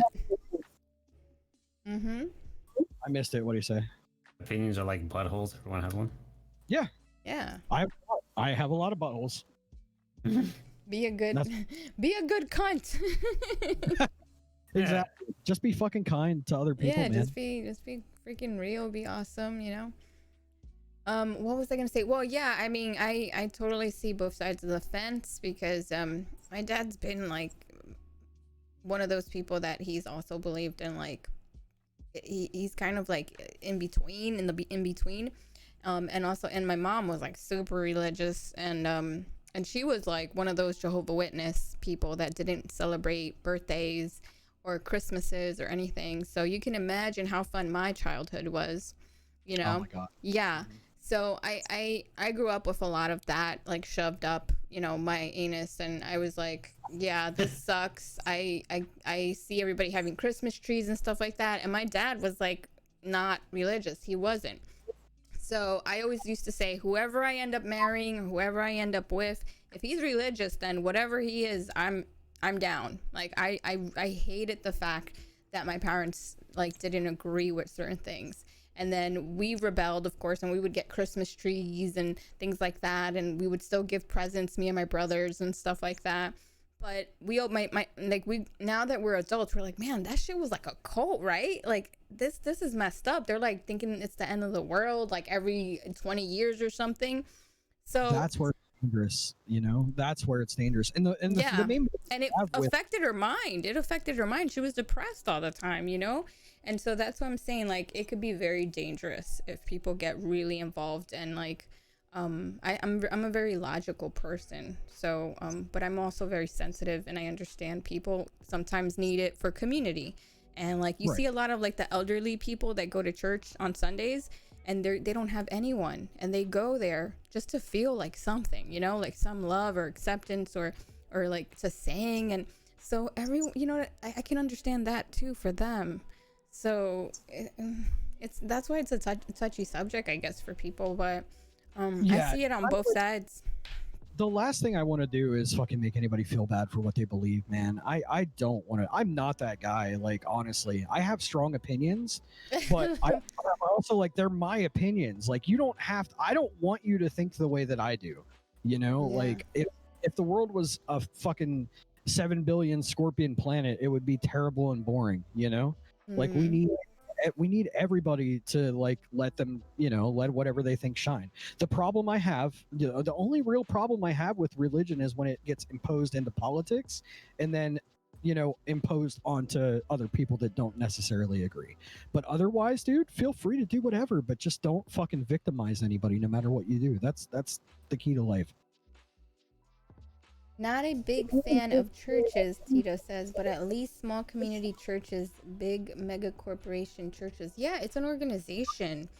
I mean, if you really go back into the rabbit hole of like the Catholic Church and all that stuff, we can forget. That's another talk in itself. But yeah, like Tito, I already know that you probably know the rabbit hole with the whole Catholic religion. So it's I tell you, you can have a bunch of different talks about that kind of stuff, and it's sensitive, but everyone's different, and everyone respects each other here, so it's fine. If you guys are into any of that, then that's your life. So nobody's judging, like you said, no judgment, because here we just keep it real. We just don't really we're We're not gonna say believe this or believe that. You believe what you want to believe, and if it makes you happy, then that's all that matters, and you're not hurting anyone. If we forced everybody to believe the same shit, we'd be a cult, and that's frowned upon. So Yes. Believe in Tito. I believe in Tito. Now we're all gonna go into his stream next time and say praise Tito, and we're gonna all say that, and everybody's gonna think we're a cult with Tito Jones cult. The Tito cult. And we joke about it, and it's fine. It's okay. I mean, it's. Oh Lord, yeah. Everybody, when you go over there, say praise Tito. We're all gonna go in there and spam praise Tito. Great and mighty Tito. The Church of Tito. Tito Nitro Church communion time. But oh man, I forgot what I was gonna say. It was so profound too, guys. God damn it. We kept veering. No, it wasn't really. But on a high note, like change the subject. Yeah, I had a segue and I forgot it. Let's do one more song then. Is it too late now to do one? Yeah, I can't. It's too fucking late. All You know, right, what's funny story. I before I ever streamed, I had my kit set up and I had this amp. It was like a 50-watt amp, and I was playing along to a ZZ Top album, and I'm just sitting here jamming, having a good time. I forgot what time it was, didn't even know, and I see these flashlights coming through my window. Like there's a window to my right here that goes outside, and I open the window and there's 3 cops standing there, and they're like, "Hey man, the fuck are you doing?" I'm like, that happened to us too in last year. Yeah, he's like, just come outside. So I go out front, and I'm like, man, I'm sorry, dude. Like, I didn't know it was so late. He's like, oh, dude. He's like, it sounds good, but your neighbors are pissed. Maybe don't play this late. And I was like, okay. And it was about this time. That's what they all say. Yeah, right. And I was like, I know there's a noise ordinance for 9 o'clock. I won't play after 9. And he's like, well, as long as I don't get any more calls, that's fine with me. And the thing that pissed me off, though, was when I bought my drums, I went to all the neighbors around me and was like, hey, man, just want to let you know, I bought a drum kit. If it annoys you, don't call the cops. Here's my phone number. I'll be playing all the music from my phone anyway. So just fucking call my phone and let me know and I'll stop. And I don't know, it must have been like the one guy like that just was like, fuck that. Fuck call the cops. Or he lost my number or something. I don't know. But yeah, I tried to be really courteous about it because I was like, and it's, you know what? It's not that loud outside. Like I've had Kane play my kit. I'm like, I'm going to walk outside and see how loud it is. And it's not that bad, but people, I live in a community of blue collar retirees and older people, and they're kind of, they're who they are. So Yeah, we got it was an anniversary. Yeah, I think it was our anniversary of Twitch anniversary or actual. I think it was our actual anniversary. Was it? No, no. It was. We had a theme stream that day. It was yeah, and it was something special. So anyway, but we forgot. Obviously, it's not that special, I guess, because we don't remember. So we were playing, and it was the last drum stream of the big kit. That's what it was, with acoustics, and I dressed like Jessica Rabbit and he was Roger Rabbit. And we were just jamming, and we played up until like 10, 11 o'clock. Mm-hmm. And it was already past 9, and we're like, fuck it, we're just gonna keep playing until the cops come. I think Matt Scarfield raided us that night too. I'm pretty sure. And then my mom bangs on the door in the other room. She was like, they're here. So like, okay, we're cutting it. So my favorite gig I've ever played, my mom and my stepdad had this idea. They live out, like I said, in DuBois, and they own like 5 acres of land. They just have this giant fucking field. And my stepdad's like, man, you know what we should do? We should throw a fucking party. And this is like summer of probably 2011, I think. And I'm like, all right. And I was in this band at the time with a bunch of like old dudes, like fucking 60s, 70s, old dudes. And they were all playing like classic rock. And it was a blast. I had fun hanging out with them. And I was like, you know what? Let's build a fucking stage in the yard and let's just fucking buy a bunch of kegs and just have the whole city here. So we did. We had a trailer that like you would hook onto the back of a truck, and we build walls around it, and it was the stage. And set it up. I set tip jars on the edge of the stage and fucking it was huge. So many people turned out, and then the Oh, cops that shut it sounds so down, man. fun. Oh, Yeah, but it you was guys the had best. memories now that will last forever. So It had to have been one of the coolest things I've ever done. It was just like the most punk rock. Like, we're gonna create a venue and yes. have a show right in my fucking yard, man. And it worked. Like, it was crazy how many people came. But yeah, cops shut us down. The neighbors like 2 miles away called the fucking police on us because they said that they could hear the crack of the drums, and it's like, you're fucking nuts, There's always man. that one party pooper because they weren't invited. And it was a Saturday night on Memorial Day weekend. It's like, come on, man.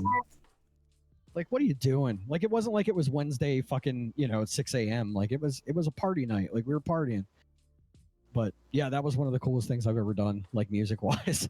And it's so dumb, but it was just one of those things that, like, I did this. I made this shit happen, Like, one of those moments. It was really cool. Oh my god, I love your conversation on chat, guys. You guys are really making it happen with the Tito thing, right?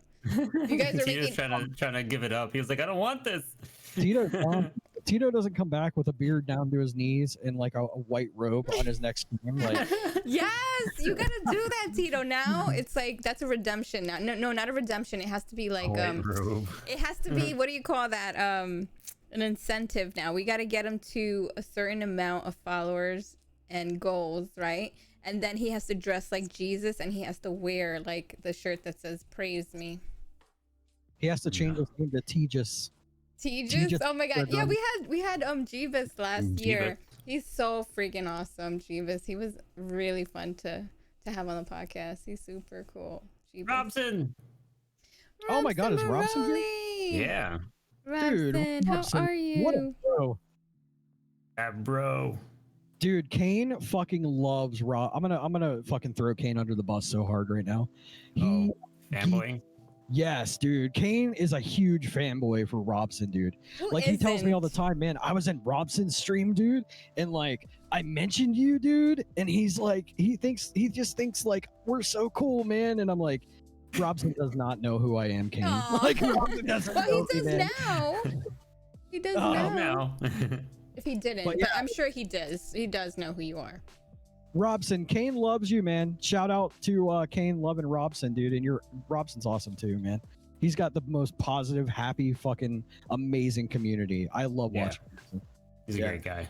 Big He's one of fan. my He's an awesome dude. faves. He's amazing. He's such a bro. He was on the podcast early last year, and it was before Luna was my co-host. It was all me, and man, he played Home, because that's my favorite Dream Theater song, and he just kills it. He's an amazing bass player and just an amazing person. Like, you go over there and you feel totally like floaty from like all the good vibes, and it's totally amazing. And there's always so much love in Robson Broly's. Dude, fucking man, the first time I watched him, Kane texted me and he's like, dude, I just found this bassist on Twitch. His name's like Robson, dude, go check him out. And I go over there and Kane requested some Mastodon song and he's just fucking nailing it. Like, no fucking Rocksmith or whatever, no notes, like what he's looking at. I'm guessing it's chat, but he's just fucking pulling this shit off like it's nothing. And it's like, what? How are you doing that? Like, we do that on drums a lot, but we're playing drums and we don't have to know notes. Dude, with a stringed instrument to be able to just play things like off the cuff like that is insane. The thing with Robson, he's theoretically trained, and on top of that, he can play by ear. So once he figures out the notes, he knows where to go. He's a monster, dude. I would love to be as good as drums as that man is at bass. Like, it's just ridiculous. But I'm assuming he probably practices a lot. So, guys practice. That's how you get good. That's how you do it. But yeah, man, Robson is Shout out to Robson. And you took lessons too, right? You took drum lessons before? I never took drum lessons. No, I'm entirely, yeah. My dad taught me that I had to cross my arms to hit the hi-hat. And that was the only drum lesson I ever got. Oh, wow. I watch a lot of Drumeo and I learn exercises and things like that. But I have found from going to college that I learn better when I teach myself, because all my college is online. So they basically like throw me the material and they're like, here, figure this out and pass the test. And I have. Oh, Dun, you're here. What? I'm sorry? No, I didn't think Dun was here. Dun, you got to give these guys a shout out here. They're all awesome. Everyone here in the chat is basically a streamer, an amazing streamer. So you were yeah. saying, Squirt? Sorry. Oh my God, help me. What was the last thing I said? You took Drumeo courses. You're the Drumeo taught thing, yourself. Yeah, so like with college, like I get the material thrown at me, I learn it myself, and then I pass the test. And when I started college 2 years ago, that I kind of started to apply that logic to drumming. And I was like, you know, if I can teach myself how to fucking write code, because college is basically that, like when it's online and there's no instructor, like I don't get a lecture. I get like, you need to do this and you have this much time to get it done. I was like, if I can do that with this stuff that I'm only really doing so that I can make more money at a job, I should apply that to my drum kit. And that's kind of what I did. And I was like, all right, what do I need to know? And the first thing was rudiments. And I didn't know that I couldn't fucking play a paradiddle until earlier last year. I could not paradiddle for anything. And I looked at the rudiments and I'm like, oh, I can play these. And then I put on the metronome and I'm like fumbling everywhere. And I'm like, wow, I am so embarrassed. And then I learned how to play them. I'm still not like the greatest, but yeah, once I learned those, like my playing just completely changed. And I was just like so much more accurate and able to hear a rhythm and like figure it out and break it down. I was just like, whew, like, wow. Cause I was always really arrogant with my drumming when I was younger. I was like one of those metal dudes. It's like, just fucking play the double bass, man. That's all you gotta do. And left, right. That's it. Yeah, man. Boots and cats, bitch. But but yeah, dude, there's a lot of science that goes into drumming, and I was amazed the more I looked into like other drummers and like the breakdown of like Matt Skurfield is great for that. Anytime I can't figure out how to play something, I ask Matt, and he explains things to me. And then he gave me a triplet exercise that helped me learn how to play triplets, which I could never do, because with triplets, like on the toms, like I always hit left to right kick, because it makes sense to go mid tom, floor tom, kick drum. You know, whereas when you're right-handed, you should be playing right-left kick, but that doesn't make sense to me unless I'm doing it up here. But I want to play it this way. So I learned how to play triplets left-handed because of Matt Skurfield and the exercise he gave me. But yeah, that's like, and then Subdivisions is probably, it's easily my favorite Rush song. And I really wanted to learn it after Neil Peart died. Like I felt like this strong calling to learn that song, because I've always wanted to, and I've just always been so intimidated by it that I'm like, I'm just not even going to bother. And I used a lot of videos for that. And that, you know what? That was the thing I asked Matt about the first time I went into his stream, because I was learning that song. And I requested it, he played it, and then I asked him to break down a couple of the parts for me. And that was my first interaction with Skurf. But yeah, Skurf is a fantastic teacher, and I should probably pay him at some point. But yeah, learning drums, like actually learning drums and the mechanics and technique and how to hold my sticks and how to hit the drums and like that stuff has just been amazing. Like I didn't know that there was so much science to this, because I thought like, it's crazy. Like when you hear something, and even if you see it, it's like I learned, I was self-taught as well. So like the way I learned was by listening to it and listening repeatedly. And it's when you hear it, you're like, oh yeah, I could definitely do that. But when you sit there, your muscles aren't in tune to the, you know. That's the thing. You have to develop muscle memory, and that's 90% of drumming. So like with rudiments, I would get frustrated that I couldn't play a paradiddle with a roll. Like I couldn't play it at 200 BPM because I felt like I should be able to, but my body can't do it. And the trick is to play it slow until your body knows how to do it, and then you got it. But it takes a lot of time and a lot of effort, and it's not something you can just sit down in an afternoon and do. And that's my problem is I'm like, I want this right now, but it doesn't happen that way.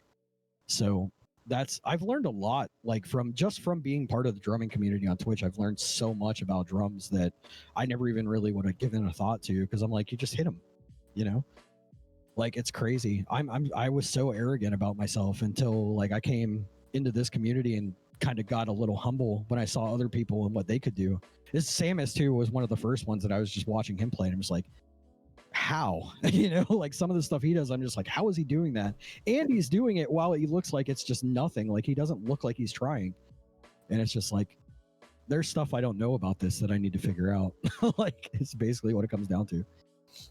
Yeah, I'm still like struggling with certain things like speed and consistency, or just what is that? Not consistency, but endurance. You know, having to keep things going for longer periods of times without stress and strain. So like my transition from the acoustic into the electronic changed.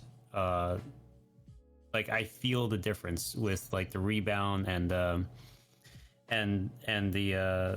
stress, you know, from hitting the snare and the bass drum. Like it's completely different. So now I'm adjusting myself to work with the electronic kit versus the acoustic kit. And now I hope that doesn't transition into like when I go back to playing the acoustic, that I'll lose that, you know, what I used to be able to do, because now I'm getting more attuned to what the electronic kit's going to be like. So it's weird. Like I feel it on my knees. I feel it on my wrists now for some reason. Like I've never felt this before, and I'm feeling fatigue when I'm playing. Okay. And I don't change like how I usually play, but now I have to figure out, okay, well, I gotta adjust again. Like I have to relearn how to play again. I used to have all of that too, like all the time. And it's because I played really hard. I just hit really hard, and I hit with my whole arm. And then when I learned that like my fingers can do the job of my entire arm if I learn how to hold my sticks the right way, like I play 4-hour streams like 4 days a week, and I don't have any pain.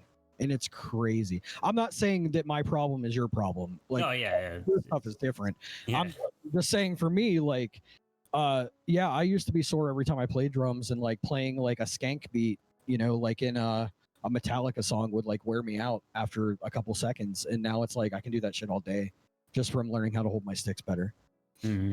It's crazy. Like, I don't know. Like I was always afraid to get drum lessons because I was like, if I get lessons, it's going to change. I'm not going to think about the instrument the way that I think about it. I'm going to learn to think about it the way that somebody else does. And then I'm not going to be the same drummer anymore. And I'm afraid of that. Like I want to be me. You want to be you, yeah. I'm like fucking aggressively me. Like I'm stubborn as fuck. Like I just like, I have to do things my way. Yeah, but like there's some basic stuff that like if I just would have figured out earlier, I'd probably be like I would probably sound like I've been playing for 24 years. Like when I have, like I've been playing drums for 24 years, but I feel like my ability should be much, you know, better than what it is for as long as I've been playing. But that's the time that you put into it too. So exactly, that's just another motivator for me to practice more and to get better, because I want to do this for a living. Like my long term is to play drums and make money doing it. I don't know how I'm going to get there, but that's where I'm going. You see people younger than you that just like blast off playing crazy stuff, and you're like, damn it, like who's that little gotta be like that. There's that little girl, I can't remember what her name is, but she's like best buds with Dave Grohl. Oh yeah. Oh my god, she blows my. What's her name? No, I don't know her name by heart. Oh, I thought you. I think it's Mandy or Maddie or something. But oh, dude, that little girl. Like, I just like I look at that and I'm just like, God damn it, man! Like, if only I was that dedicated when I was her age. Like, it sucks. And then there's another little dude that's like, he was playing. I watched this like 2-year-old play a Slipknot song. Yeah. I was just like, what the fuck? Like, stop. Yeah, these kids are scaring us. Yeah, you know? yeah. It's her name is Nadi Busho? Nandi, Nandi. Yeah, Andy, yeah. Yeah, that's her. Raina, you teach her sometimes? Really? That's fucking amazing, dude. So that's where she's getting her skills from. Hats off to Raina, dude. That's I hope he's not joking, because then I look like an asshole. Oh man. So I saw you got your new Minel too. You liking it? Dude, Yeah. the Minels are amazing. They're a world difference than what I play before. I've never had a good set of cymbals in my entire life. I've always had broken hand-me-downs that I would just like, you know, whatever. It's metal, so fuck it. I bought this cymbal first, and it changed everything. Yeah, Like, she goes it- to It's I was in love with it immediately, and as soon as I got that one, I was like, I need the right crash too, so I went and bought that one. My ride cymbal will be here next week, and then when I get my Sweet. Twitch, yeah, and then my Twitch payment, because all the money I make from Twitch right now just goes into buying cymbals, because I want to replace all the Sabians. That's And the then only way to do it. Exactly, because I can't afford to buy them. So my thing is like whatever I get paid from Twitch, I match that, and then it's like that's how I'm buying them. So, but yeah, $500 payout, you match a 500. Damn it. well, I'm not there yet. Thank fucking God I'm not there yet, because Kate would be really mad at me. But yeah, these hats though, like these hats and the old Crash I had here have some sentimental value to me. They're Zildjians, or no, this was a B8 Sabian. But these EHTs my dad gave me, and he's had these forever. They have oil stains on them from being in his garage for just years.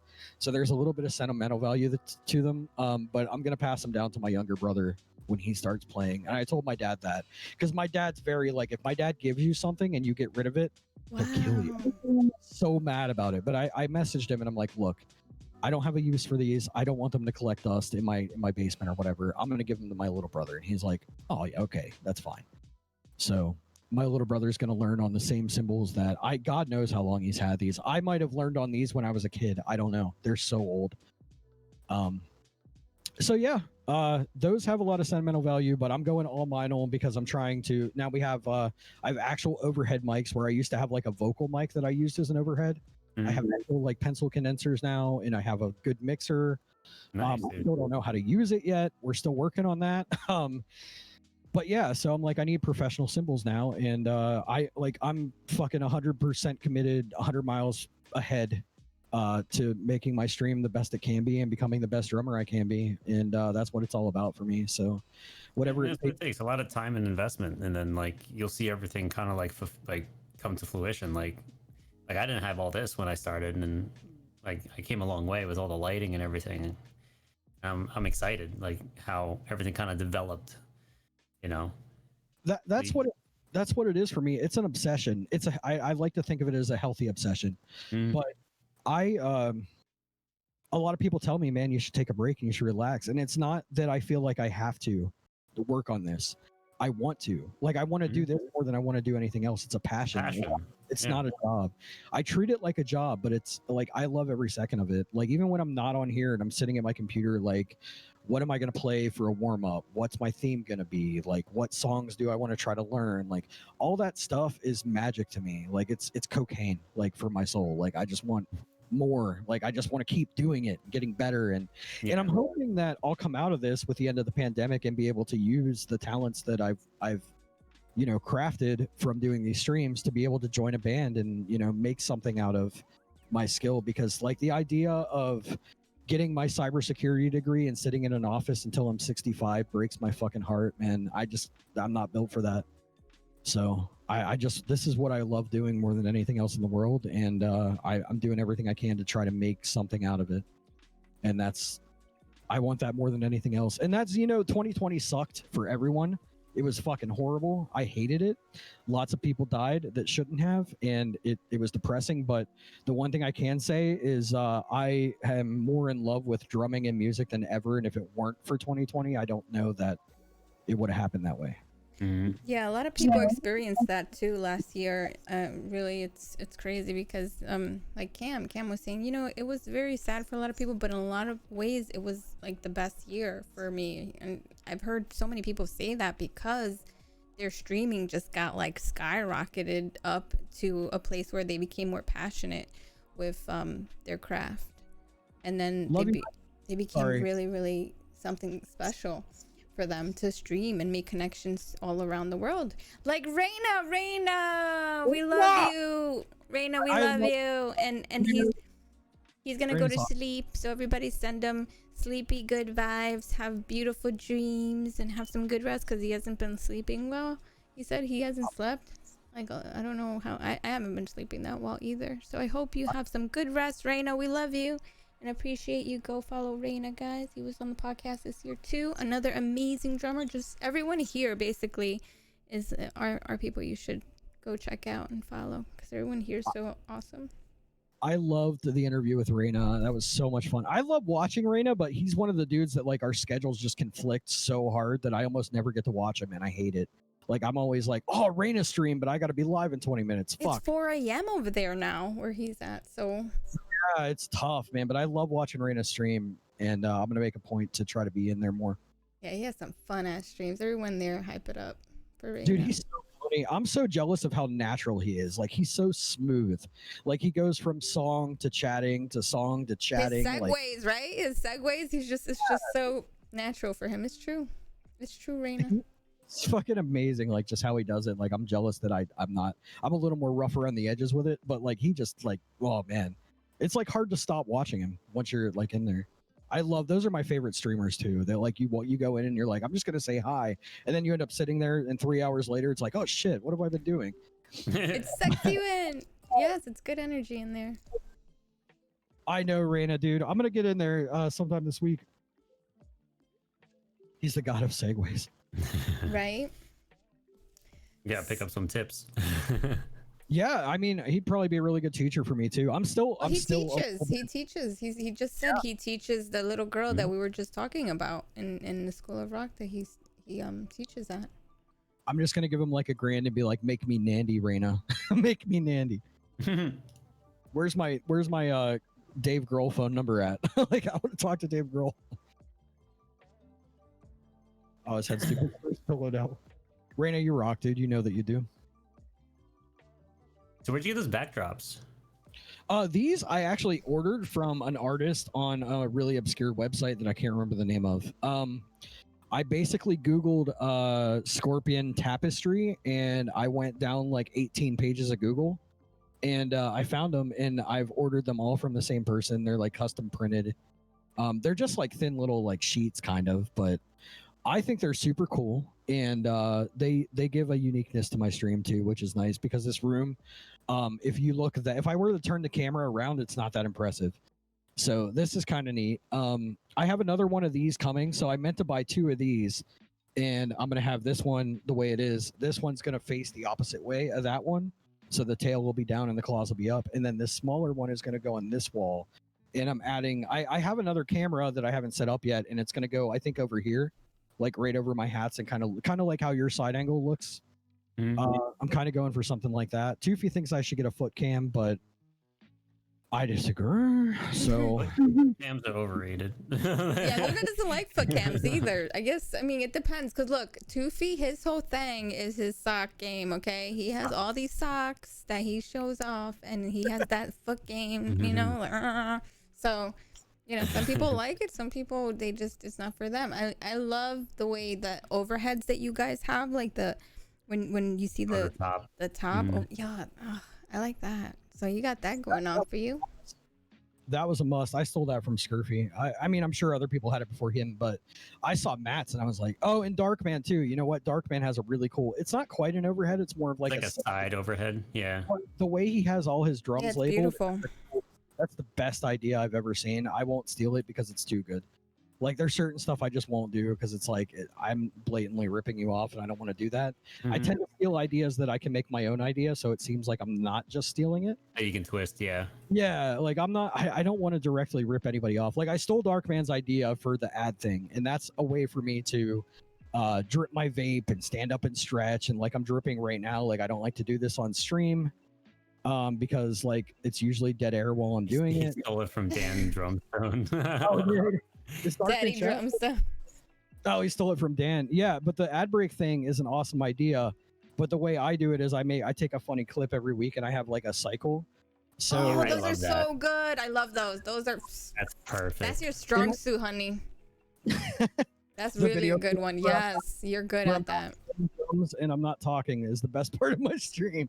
No, I mean it's just when you're away, it gives us something to look at, you know, and it's fun. It's not like you're just sitting there watching a BRB scene looped, you know? Right. And I'm a psychopath.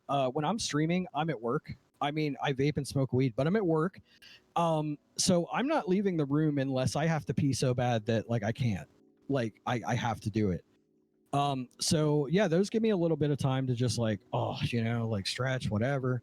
And they're fun to make. I love splicing videos together. I don't want to say I love video editing because what I do isn't necessarily that, but like I also have like a 2-minute intro that I made that I think is just awesome because nobody else has one. And that's the only reason I have it. But I have like this cool like intro with like scorpions walking and there's this creepy shack and it's like kind of this like leave it to your imagination, like little short horror movie type thing. But yeah, I'm really passionate about. I just love being creative, and it's like just another thing I can do to be creative. So my cycle with the videos is like, I do a Lars video, and then I do a weird internet random. Like the next one's going to be there's a channel on YouTube called Cart Narcs, and it's hilarious, and I encourage everybody to go watch it. It's a guy that takes a GoPro and he goes to people in parking lots that don't put their carts away, and he just heckles them basically. It's so I mean, good. those guys are the people that do that are kind of jerks because they're just in the middle and take up parking spots and nick, you know, Have you like seen the bump video into other with the cars. two monster trucks? Blueberries one, yeah. Blueberries, blueberries, blue. Oh, is that the one where it just falls? The blueberries fall? No, The she little girl- falls over. Yeah, Oh, she yeah, falls. yeah. Yeah, With her Kate showed sister. me that. Kate showed me that, and I was like, I don't know how, but I gotta incorporate that into my stream. Then I started doing the videos, and I was like, that's number one. Got to get that one in there. That was great. I love that. Yeah, I have someone. I think a couple of times I've had this happen where people are like screaming, "Shredded dude!" Yeah. So like, I gotta have that as like a command for my chat now because it's been a thing. Yeah, Have you seen that video? I don't know. You'll have to send it to me. I might have. I watch so it's much funny. weird shit. Like my favorite thing right now. Do you guys remember To Catch a Predator? Yeah. So I've watched To Catch a Predator so much that I'm tired of To Catch a Predator. Like I've watched and rewatched and watched and rewatched it. So there's this guy, one of the Predators. His name's Lorne Armstrong, and he's kind of like a redneckish guy. He was really excited to go to the house, and he cries the entire time after Chris Hansen walks out. And so he basically ended up stealing a ton of money from this lady because he was a contractor, and then he got paid like 30 grand and never did the work. So this group of people came up with this idea to catfish him and upload all the videos to this website, and you pay for access to the website, and all the money that the website makes goes back to the lady that he stole the money from. So not only are they keeping him from talking to children, they're also providing entertainment and paying back the money that he stole. And I think it's just the most noble Robin Hood shit like ever. Like, but it's so funny. Like they come up with these ridiculous storylines and make like the soap opera that he totally believes. And I would feel bad if it were happening to anyone else, but since he's like a pedophile, like it's, you know, it's fair. I think it's fair. Yeah. I've seen the one where they come out and it wasn't that, it was catfishes, the catfishing ones. Mm-hmm. Oh God! I mean, come on, guys! Really, those like the things. Are funny. They're funny, but at the same time, it's like, geez, how can? Okay, you're talking to someone for how long, and they don't ever want to FaceTime you. They never want to like actually meet. Oh, yeah. They're sending you pictures of hot girls, and it's like what? Like this dude. Okay, sense. He can't get pictures because he's a registered sex offender, so he's not allowed to have a cell phone that can send photos, and he's talking to these women for years at a time. Like this one woman's been doing this for years, and she's a voice actress too. So she'll change her voice to something else and be a completely different person. But it's not like, it's obvious enough that it's the same person, but he just buys it. And then she'll just tell him all this weird shit. Like my daughter died because she ate a pot brownie and we're at her funeral right now. And he'll be like legitimately crying like he believes it's real. And it's just so weird. Like they get kidnapped by the TSA in one episode. Like it's just the most random shit. But he buys it. And he's also just a horrible human being. Like he's like super controlling to these catfish women. Like you better not be putting on makeup when you leave the house, and like you gotta stay on the phone with. It's just it's the best. It's the cleanest, best pleasure. Like that's a TCAP reference, by the way, that you guys probably don't know, but like nope. It's just the best shit. So that's what I've been really into right now while I'm like studying. I put that on in the background. That's funny. But your streams are good, man. I enjoy it. When I first got to meet you and you came into my streams and you were saying that you were a drummer, I went to check out your stuff and I was like, oh yeah, this guy's awesome. I'm so grateful for you guys too, man. Like honestly, thank you so much for that compliment. But like I didn't go into you guys' streams really expecting anything in return, and I'm super grateful that you guys have kind of like bonded around me and kind of given me some confidence to keep doing this. And man, the numbers have been good and people are showing up. So like as long as that keeps on, I'll keep doing it, and I'm having a blast. And I'm super grateful to everybody that watches me and to all the other drummers. Like I've made the best friends like that I've never met before in this community, like Luna, Brad from Silly Rabbit, Toofy, Matt Scurfield, Darkman, you know, Raina's a bro, like MJC is fucking awesome. I suck drums. Robson Maroli knows who you are. Robson apparently does know who I am, so Yeah. fuck yeah. But yeah, man, Roop also, I need to give a shout out to Roop too, because I got raided last night on my stream and by Legacy Drummer, and I was vibing out and having a good time. And I was in Tyson Leslie's chat last night. He was doing an interview with Daniel Decay, who is another fucking amazing streamer that you guys need to check out. He plays guitar and he's just the most fun guy. But yeah, I was in there and Tyson mentioned Roop and I was like, that name sounds so familiar for some reason. And I went back to my activity and Roop had followed me from the raid. So I went to his stream and followed him just to be like, you know, you're a streamer too. I didn't know that. I'm following you now. And he just like, he was just so fucking kind and just like, man, your stream was so much fun. You're so funny. Like you were jamming out. Like it was a great time. I was watching you. And I'm just like blown away by that. Like those kind of compliments mean the world to me. Like I take those to heart and that keeps me going, man. Like that all that, like you guys are so fucking kind to me and it really does mean a lot. And I appreciate all you guys, especially, you know, you guys for having me here, because when I heard Toofy was going to be on, I'm like, oh yeah, Toofy's got loads of shit to talk about. And then when you guys like kind of approached me, I was like, I want to do it. Yeah. What the fuck are we going to talk about though? You know, like 3.5 hours later. Has it been 3.5 hours? Oh my Yeah, God. dude. Yeah, it's 11:07. Jesus. So guys, we are definitely gonna find somebody to show the love and raid after, because I know you can't play any more songs, but we did get to hear you play 2 songs. But if you guys want more, make sure to follow Scorpio, Scorpion. I'm thinking Scorpio because of your you are a Scorpio too, right? Astrologically.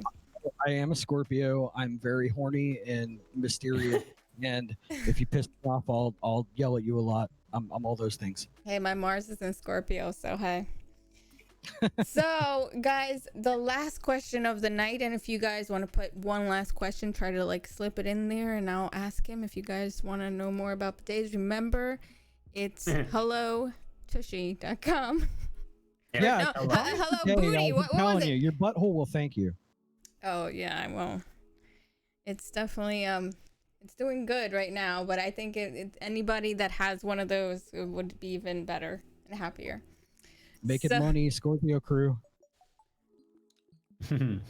So we have the 12 songs of the soundtrack of your life as your last question of the night, which is the 12 songs that you would say is like the album of your life, the soundtrack of your life, and the songs that inspired you the most. And I'm very curious to hear what are the 12 songs of Scorpio. I totally forgot you were going to ask me this, and I'm so fucking giddy right now because I've been waiting for this for like since you announced that I was going to be on the podcast. I have a Spotify playlist, and I've listened to it a bunch of times.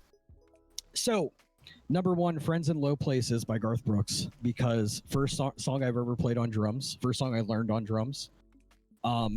It's fucking horrible and hokey, but it's always going to have a special. I played it on stream twice now, by the way, just because people are like, dude, I talk about it and then it's like in the queue and I'm like, all right, I'll play it. Okay. "Black Diamond" by Kiss, the first song I ever challenged myself to learn because it's harder than all the other Kiss songs and more complicated. And, that was the first time I learned a song on drums and was like impressed with myself. "The Wizard" by Black Sabbath, the first Black Sabbath song I was ever super into. My favorite Black Sabbath song to play drums to. I play drums to it you asked me about songs I play a lot on stream. That's one of the very few that I'll play all the time. I never get tired of playing that. "Wherever I May Roam" by Metallica, because Nice. yeah, dude, it's a great, not only is it a great like it's kind of a musician's song, but it also speaks to me. I've never been a person to stay in one place very long. I've moved, like I talked about when I was younger, moving back and forth. from Florida to PA, and then like in my adult life, I've moved a ton. Like I'm all about like shit's not working out here. Let's go over here and try this. So that song, you know, just means a lot to me as far as just, you know, life stuff. Jammin' Me by Tom Petty. That was the first song I ever learned on drums that impressed my dad. It's not a hard song, but when that album came out, my dad was really into it, and he was at work one day, and I decided I was going to learn it for him while he was at work, and then he came home one day, and I played it for him, and he was like, "Oh, dude." It was just kind of one of those father-son moments that That's you know. cool. Living Dead Girl. I'm sorry again. I missed you. No, I said that's a good one. That's really, and I understand that, like, you know, wanting to make your dad proud and having a moment where you both, you're showing him like, Dad, look, I this, you love this song, right? Well, look what I could do, and then I feel that. Is exactly that. Like, I mean, I think we all try to impress our dads. You know, like it's kind of just like a thing that we all do. Like, dad's got to be proud. Mm. Living Dead Girl by Rob Zombie. That was like my first introduction to like I guess new metal, heavier metal, industrial metal. I heard that song at a wrestling show when I think I was like 7 or 8 years old, and it blew me away. I was like mesmerized by how heavy and just cool it sounded, and the lyrics are stupid, but it's just like Rob Zombie like really caught my attention when I was really young. Oh my god. That song's amazing. The Zoo by the Scorpions. That was like when I started getting into more classic hard rock stuff. The Scorpions were like one of those bands that I was really into, like 14, 15 years old, and I'm just discovering them for the first time. And the Zoo was just badass and sludgy and heavy, and that was another good song that I learned on drums, and I was really excited about that. And Winds of Change, but the Zoo won out for me. Death Blooms by Mudvayne, another kind of gateway. LD50, the entire album was like my gateway to heavier metal, like death metal. Bands like Slipknot and Creator and Black Dahlia Murder, and that was kind of like the band that opened the door for me to be into that kind of stuff. And I'm such a huge Mudvayne fan. Remorse for the Dead by Lamb of God. From Ashes of the Wake. I remember where I was when that album came out. I was in DuBois at the mall at an FYE, and I bought it, and my buddy and I took it home and listened to it 7 times and just sat and smoked cigarettes and drank and just, oh my god, dude, listen to Chris Adler, listen to Randy Blythe's vocals, dude. Oh my god, the guitar, like, and we just fucking, oh dude, it was magic, like when that album came out. But that was always my favorite track. I used to be able to play it on guitar. I probably can't now. I'm sure you can. I haven't played guitar in years, man. I should. I really want to get back into it. I just don't really have time, especially when I'm going to do vocals now too. Ghost of the Navigator by Iron Maiden. In 2009, I lost a really close friend to suicide, and his favorite Maiden album was Brave New World. And at his wake, we played Ghost of the Navigator like on repeat, and that song is like etched into my brain as John's song now, like, and I'll never forget it. And like every time I hear it, it's just like, that's John's song. And that whole album to me tells the story of his life from like start to finish. Like there's so much that can be drawn from the lyrics of it to me that relate to like things that happened to him in like his mental health problems. Like he always had a lot of stuff going on. He wasn't a very healthy person, but like we never really thought that he would commit suicide. And when he did it wrecked us so hard. Like his parents weren't really super there for him, so we planned the funeral. Like his group of friends, like all us little metal kids, got together, planned a little funeral for him. We had a guitarist play a Maiden medley of guitar solos in a Catholic church, and we all wore suits with Iron Maiden shirts underneath the jackets. And yeah, that song is like, oh, it means the world to me. I love that song so much. Sarichi by Ghost, more recent one. This was a song that got me through the breakup with the ex with the hairy toes. She had hairy toes. I mean, come on. Well, I was going through a kind of mental health crisis at that time, and that song came out, and one of the lyrics is I can hear the thunder that's breaking in your heart. And like the first time I heard that lyric, I just felt it. And that song just like, it's another one that's just like, it's there. Like I'm never going to forget where I was when I heard it for the first time. And I'm just so in love with it. Like that whole album is just so fantastic. And then the last one is Darkness Within by Machine Head. And that's another song that's like that. It's just, I have a really strong emotional attachment to it.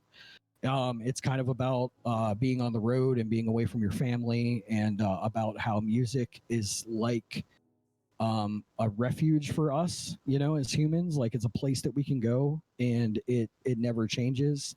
It's always there no matter what. And it's just music is, you know, I think one of the most important things in the world. And I think it's really important to be introspective about like music, and to really think on it, and to let it take a place in your life, to where when you hear a certain song you can go back to that memory. Because like that's like there's so many songs that I could have put on that list, and like all of them just go back to a time, and I can hear the song and go back to where I was and remember those feelings. And it's just, there's nothing quite like music that can feel the way music makes us feel. Like I don't think there's many other things in life that have the same amount of impact on us. So I always call songs like time machines, you know. It's like that's a time machine song. Like it takes you back to that moment, you know. And that's what that's magic. That's why music is magic. Exactly. I'm so like, I don't know, music has just always been there for me. It's always been super important to me. And I can't imagine what life would be like without it. I don't think I'd want to live in a world where there was no music. Yeah, same. I always say the same thing. Now that's a beautiful list. It's amazing. And Ray had a question. Ray had a question. Yes, he had a good question. Let's go back and see. What's a favorite memory of Twitch that you haven't brought up yet? Favorite memory of Twitch. My favorite Twitch memory, and please don't be offended because it's not about a lot of the people that are here. I mentioned before that I was a big fan of Samus. Samus was a huge inspiration for me, still is. I love that guy. He's just one of the best human beings. My best memory so far on Twitch, I got raided by Darkman, and this was like, I think in December. It was a while ago. But I got raided by Darkman, and Darkman had just gotten raided by Samus, and Samus was in my channel and chatting in my channel, and that just blew my mind. Because I was like, that was one of my bucket list things when I started streaming, was like, I want Samus to come to my chat and be in my chat. And I've never gone to Samus and been like, hey dude, I'm streaming now, like come over. Like I'm just not that type of person. Yeah. It's weird. So afterwards I went and I messaged him and I was like, dude, like I started playing drums on stream because of you. And it fucking just rocked my world that you were there. And he just sent me back a heart, and he's like, love you, bro. And I was just like, that was just the best. Like, I just love that. And fucking Darkman, thank you so much for that raid, dude. Like, helped me hit a goal that Darkman didn't even know was one of my goals. So that's awesome, dude. Yeah, that's my awesome. best. Chris is really a huge help here in the community, in the drum community. He's definitely one of those guys. Yeah, I love this place. It's the best. It's the best thing. Like, this is my family as far as I'm concerned. Like, I just, man, this is the best. Like, all you guys are so fucking amazing. I know I say it all the time, but I really mean it. Like, it's really. It's true. Yeah. It really is. And we feel it, and we feel it in chat. Ride or die, bro. Yeah. We're ride or die. Yes, I love that. So, guys, I hope you enjoyed this stream, because it was a nice long one with Skorpion, and I think we learned a lot today. We learned a lot about him, and you know how we all have so many things in common, and yet we're so different but so alike in many ways, and music connects us. So that's freaking badass. And I want to thank everybody that stayed for the entire stream, because it was like over 3.5 hours. MJC Drums, Reina Musica, Tito Nitro Drums, Kane Bro. The community is amazing, and I love you all. Dun, thanks for being an awesome mod. And everyone that Matt Scarfield was here too, Debbie. Just so many people here that came into the stream. Greer for the for the awesome raid, bringing his peeps in here. He's an awesome bass player too. Making money, you know, making money and giving biddies and giving subs. He's always been making money and giving money.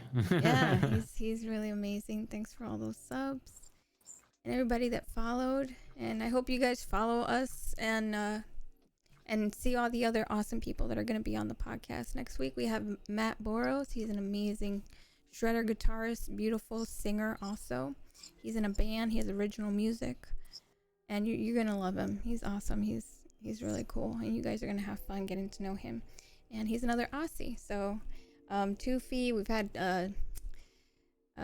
Zen Fusion. He was also from Australia. So yeah, it's gonna be the third Australian streamer. Can I give you a recommendation for somebody that should be on the stream? Let me know on DMs. Let me know and give me a list, because I always ask everyone, you know, to just message me the list, because I'll forget anyways. So just DM me or whisper me, and I'll check it out. Will do. So guys, stay for the raid. We're gonna look for someone awesome to raid, and let me see. I'm looking. Looking for somebody that needs a little extra love tonight. Looks like Marknificent just started. David Frank has 39. And I think that's the only ones that are under the threshold that I have. Okay, well, he just started, right? Playing Marknificent. I don't remember. I'm following, but I don't remember seeing in any of streams. The Madge drums has. Yeah, Marknificent was the drummer.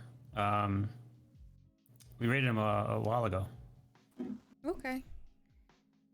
Want to rate him? Yeah, you want to get it ready? You guys want to go? You guys want to go check out? Max starts in a couple of minutes, so it's perfect. It's perfect. So you guys are gonna catch it right in the beginning. Stay for the raid. Awesome.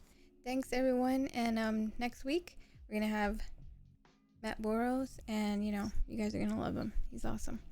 And the following week we have QT drummer. QT was in chat. That's gonna be awesome. Yeah, QT has stories for days too. And Ray Musica, he's another awesome like jazzy fusion, cool, amazing drummer, and he plays bass too. So that's gonna be awesome. MJC is also gonna be on the podcast. So we have a lot of great content coming for the next 2 months. Those are all gonna be awesome. Yeah, so I'm gonna be excited to showcase those amazing musicians. Oh, there you go, Q. I knew you were in chat. So everybody, just follow everybody. Look at all these amazing drummers right here, beautiful. And we're gonna go to a drummer right now. So let me see. Let me get the raid command. I got it. Do we have a raid command here? I think I need everyone the copy. Yeah. Command raid. Or is it? Yeah, there you go. Command. And also for the other one. Raid. Is that raid or sub raid? I don't think so. There it is. Sub raid. Oh, but that one isn't good. Just do the command raid. I want to do. That one's fine. Here you go, guys. You do that one. Yeah. All right. All right, guys. I hope you have a good night. Be good to one another. And I'll see you next week on the next podcast. Good night. Bye, guys.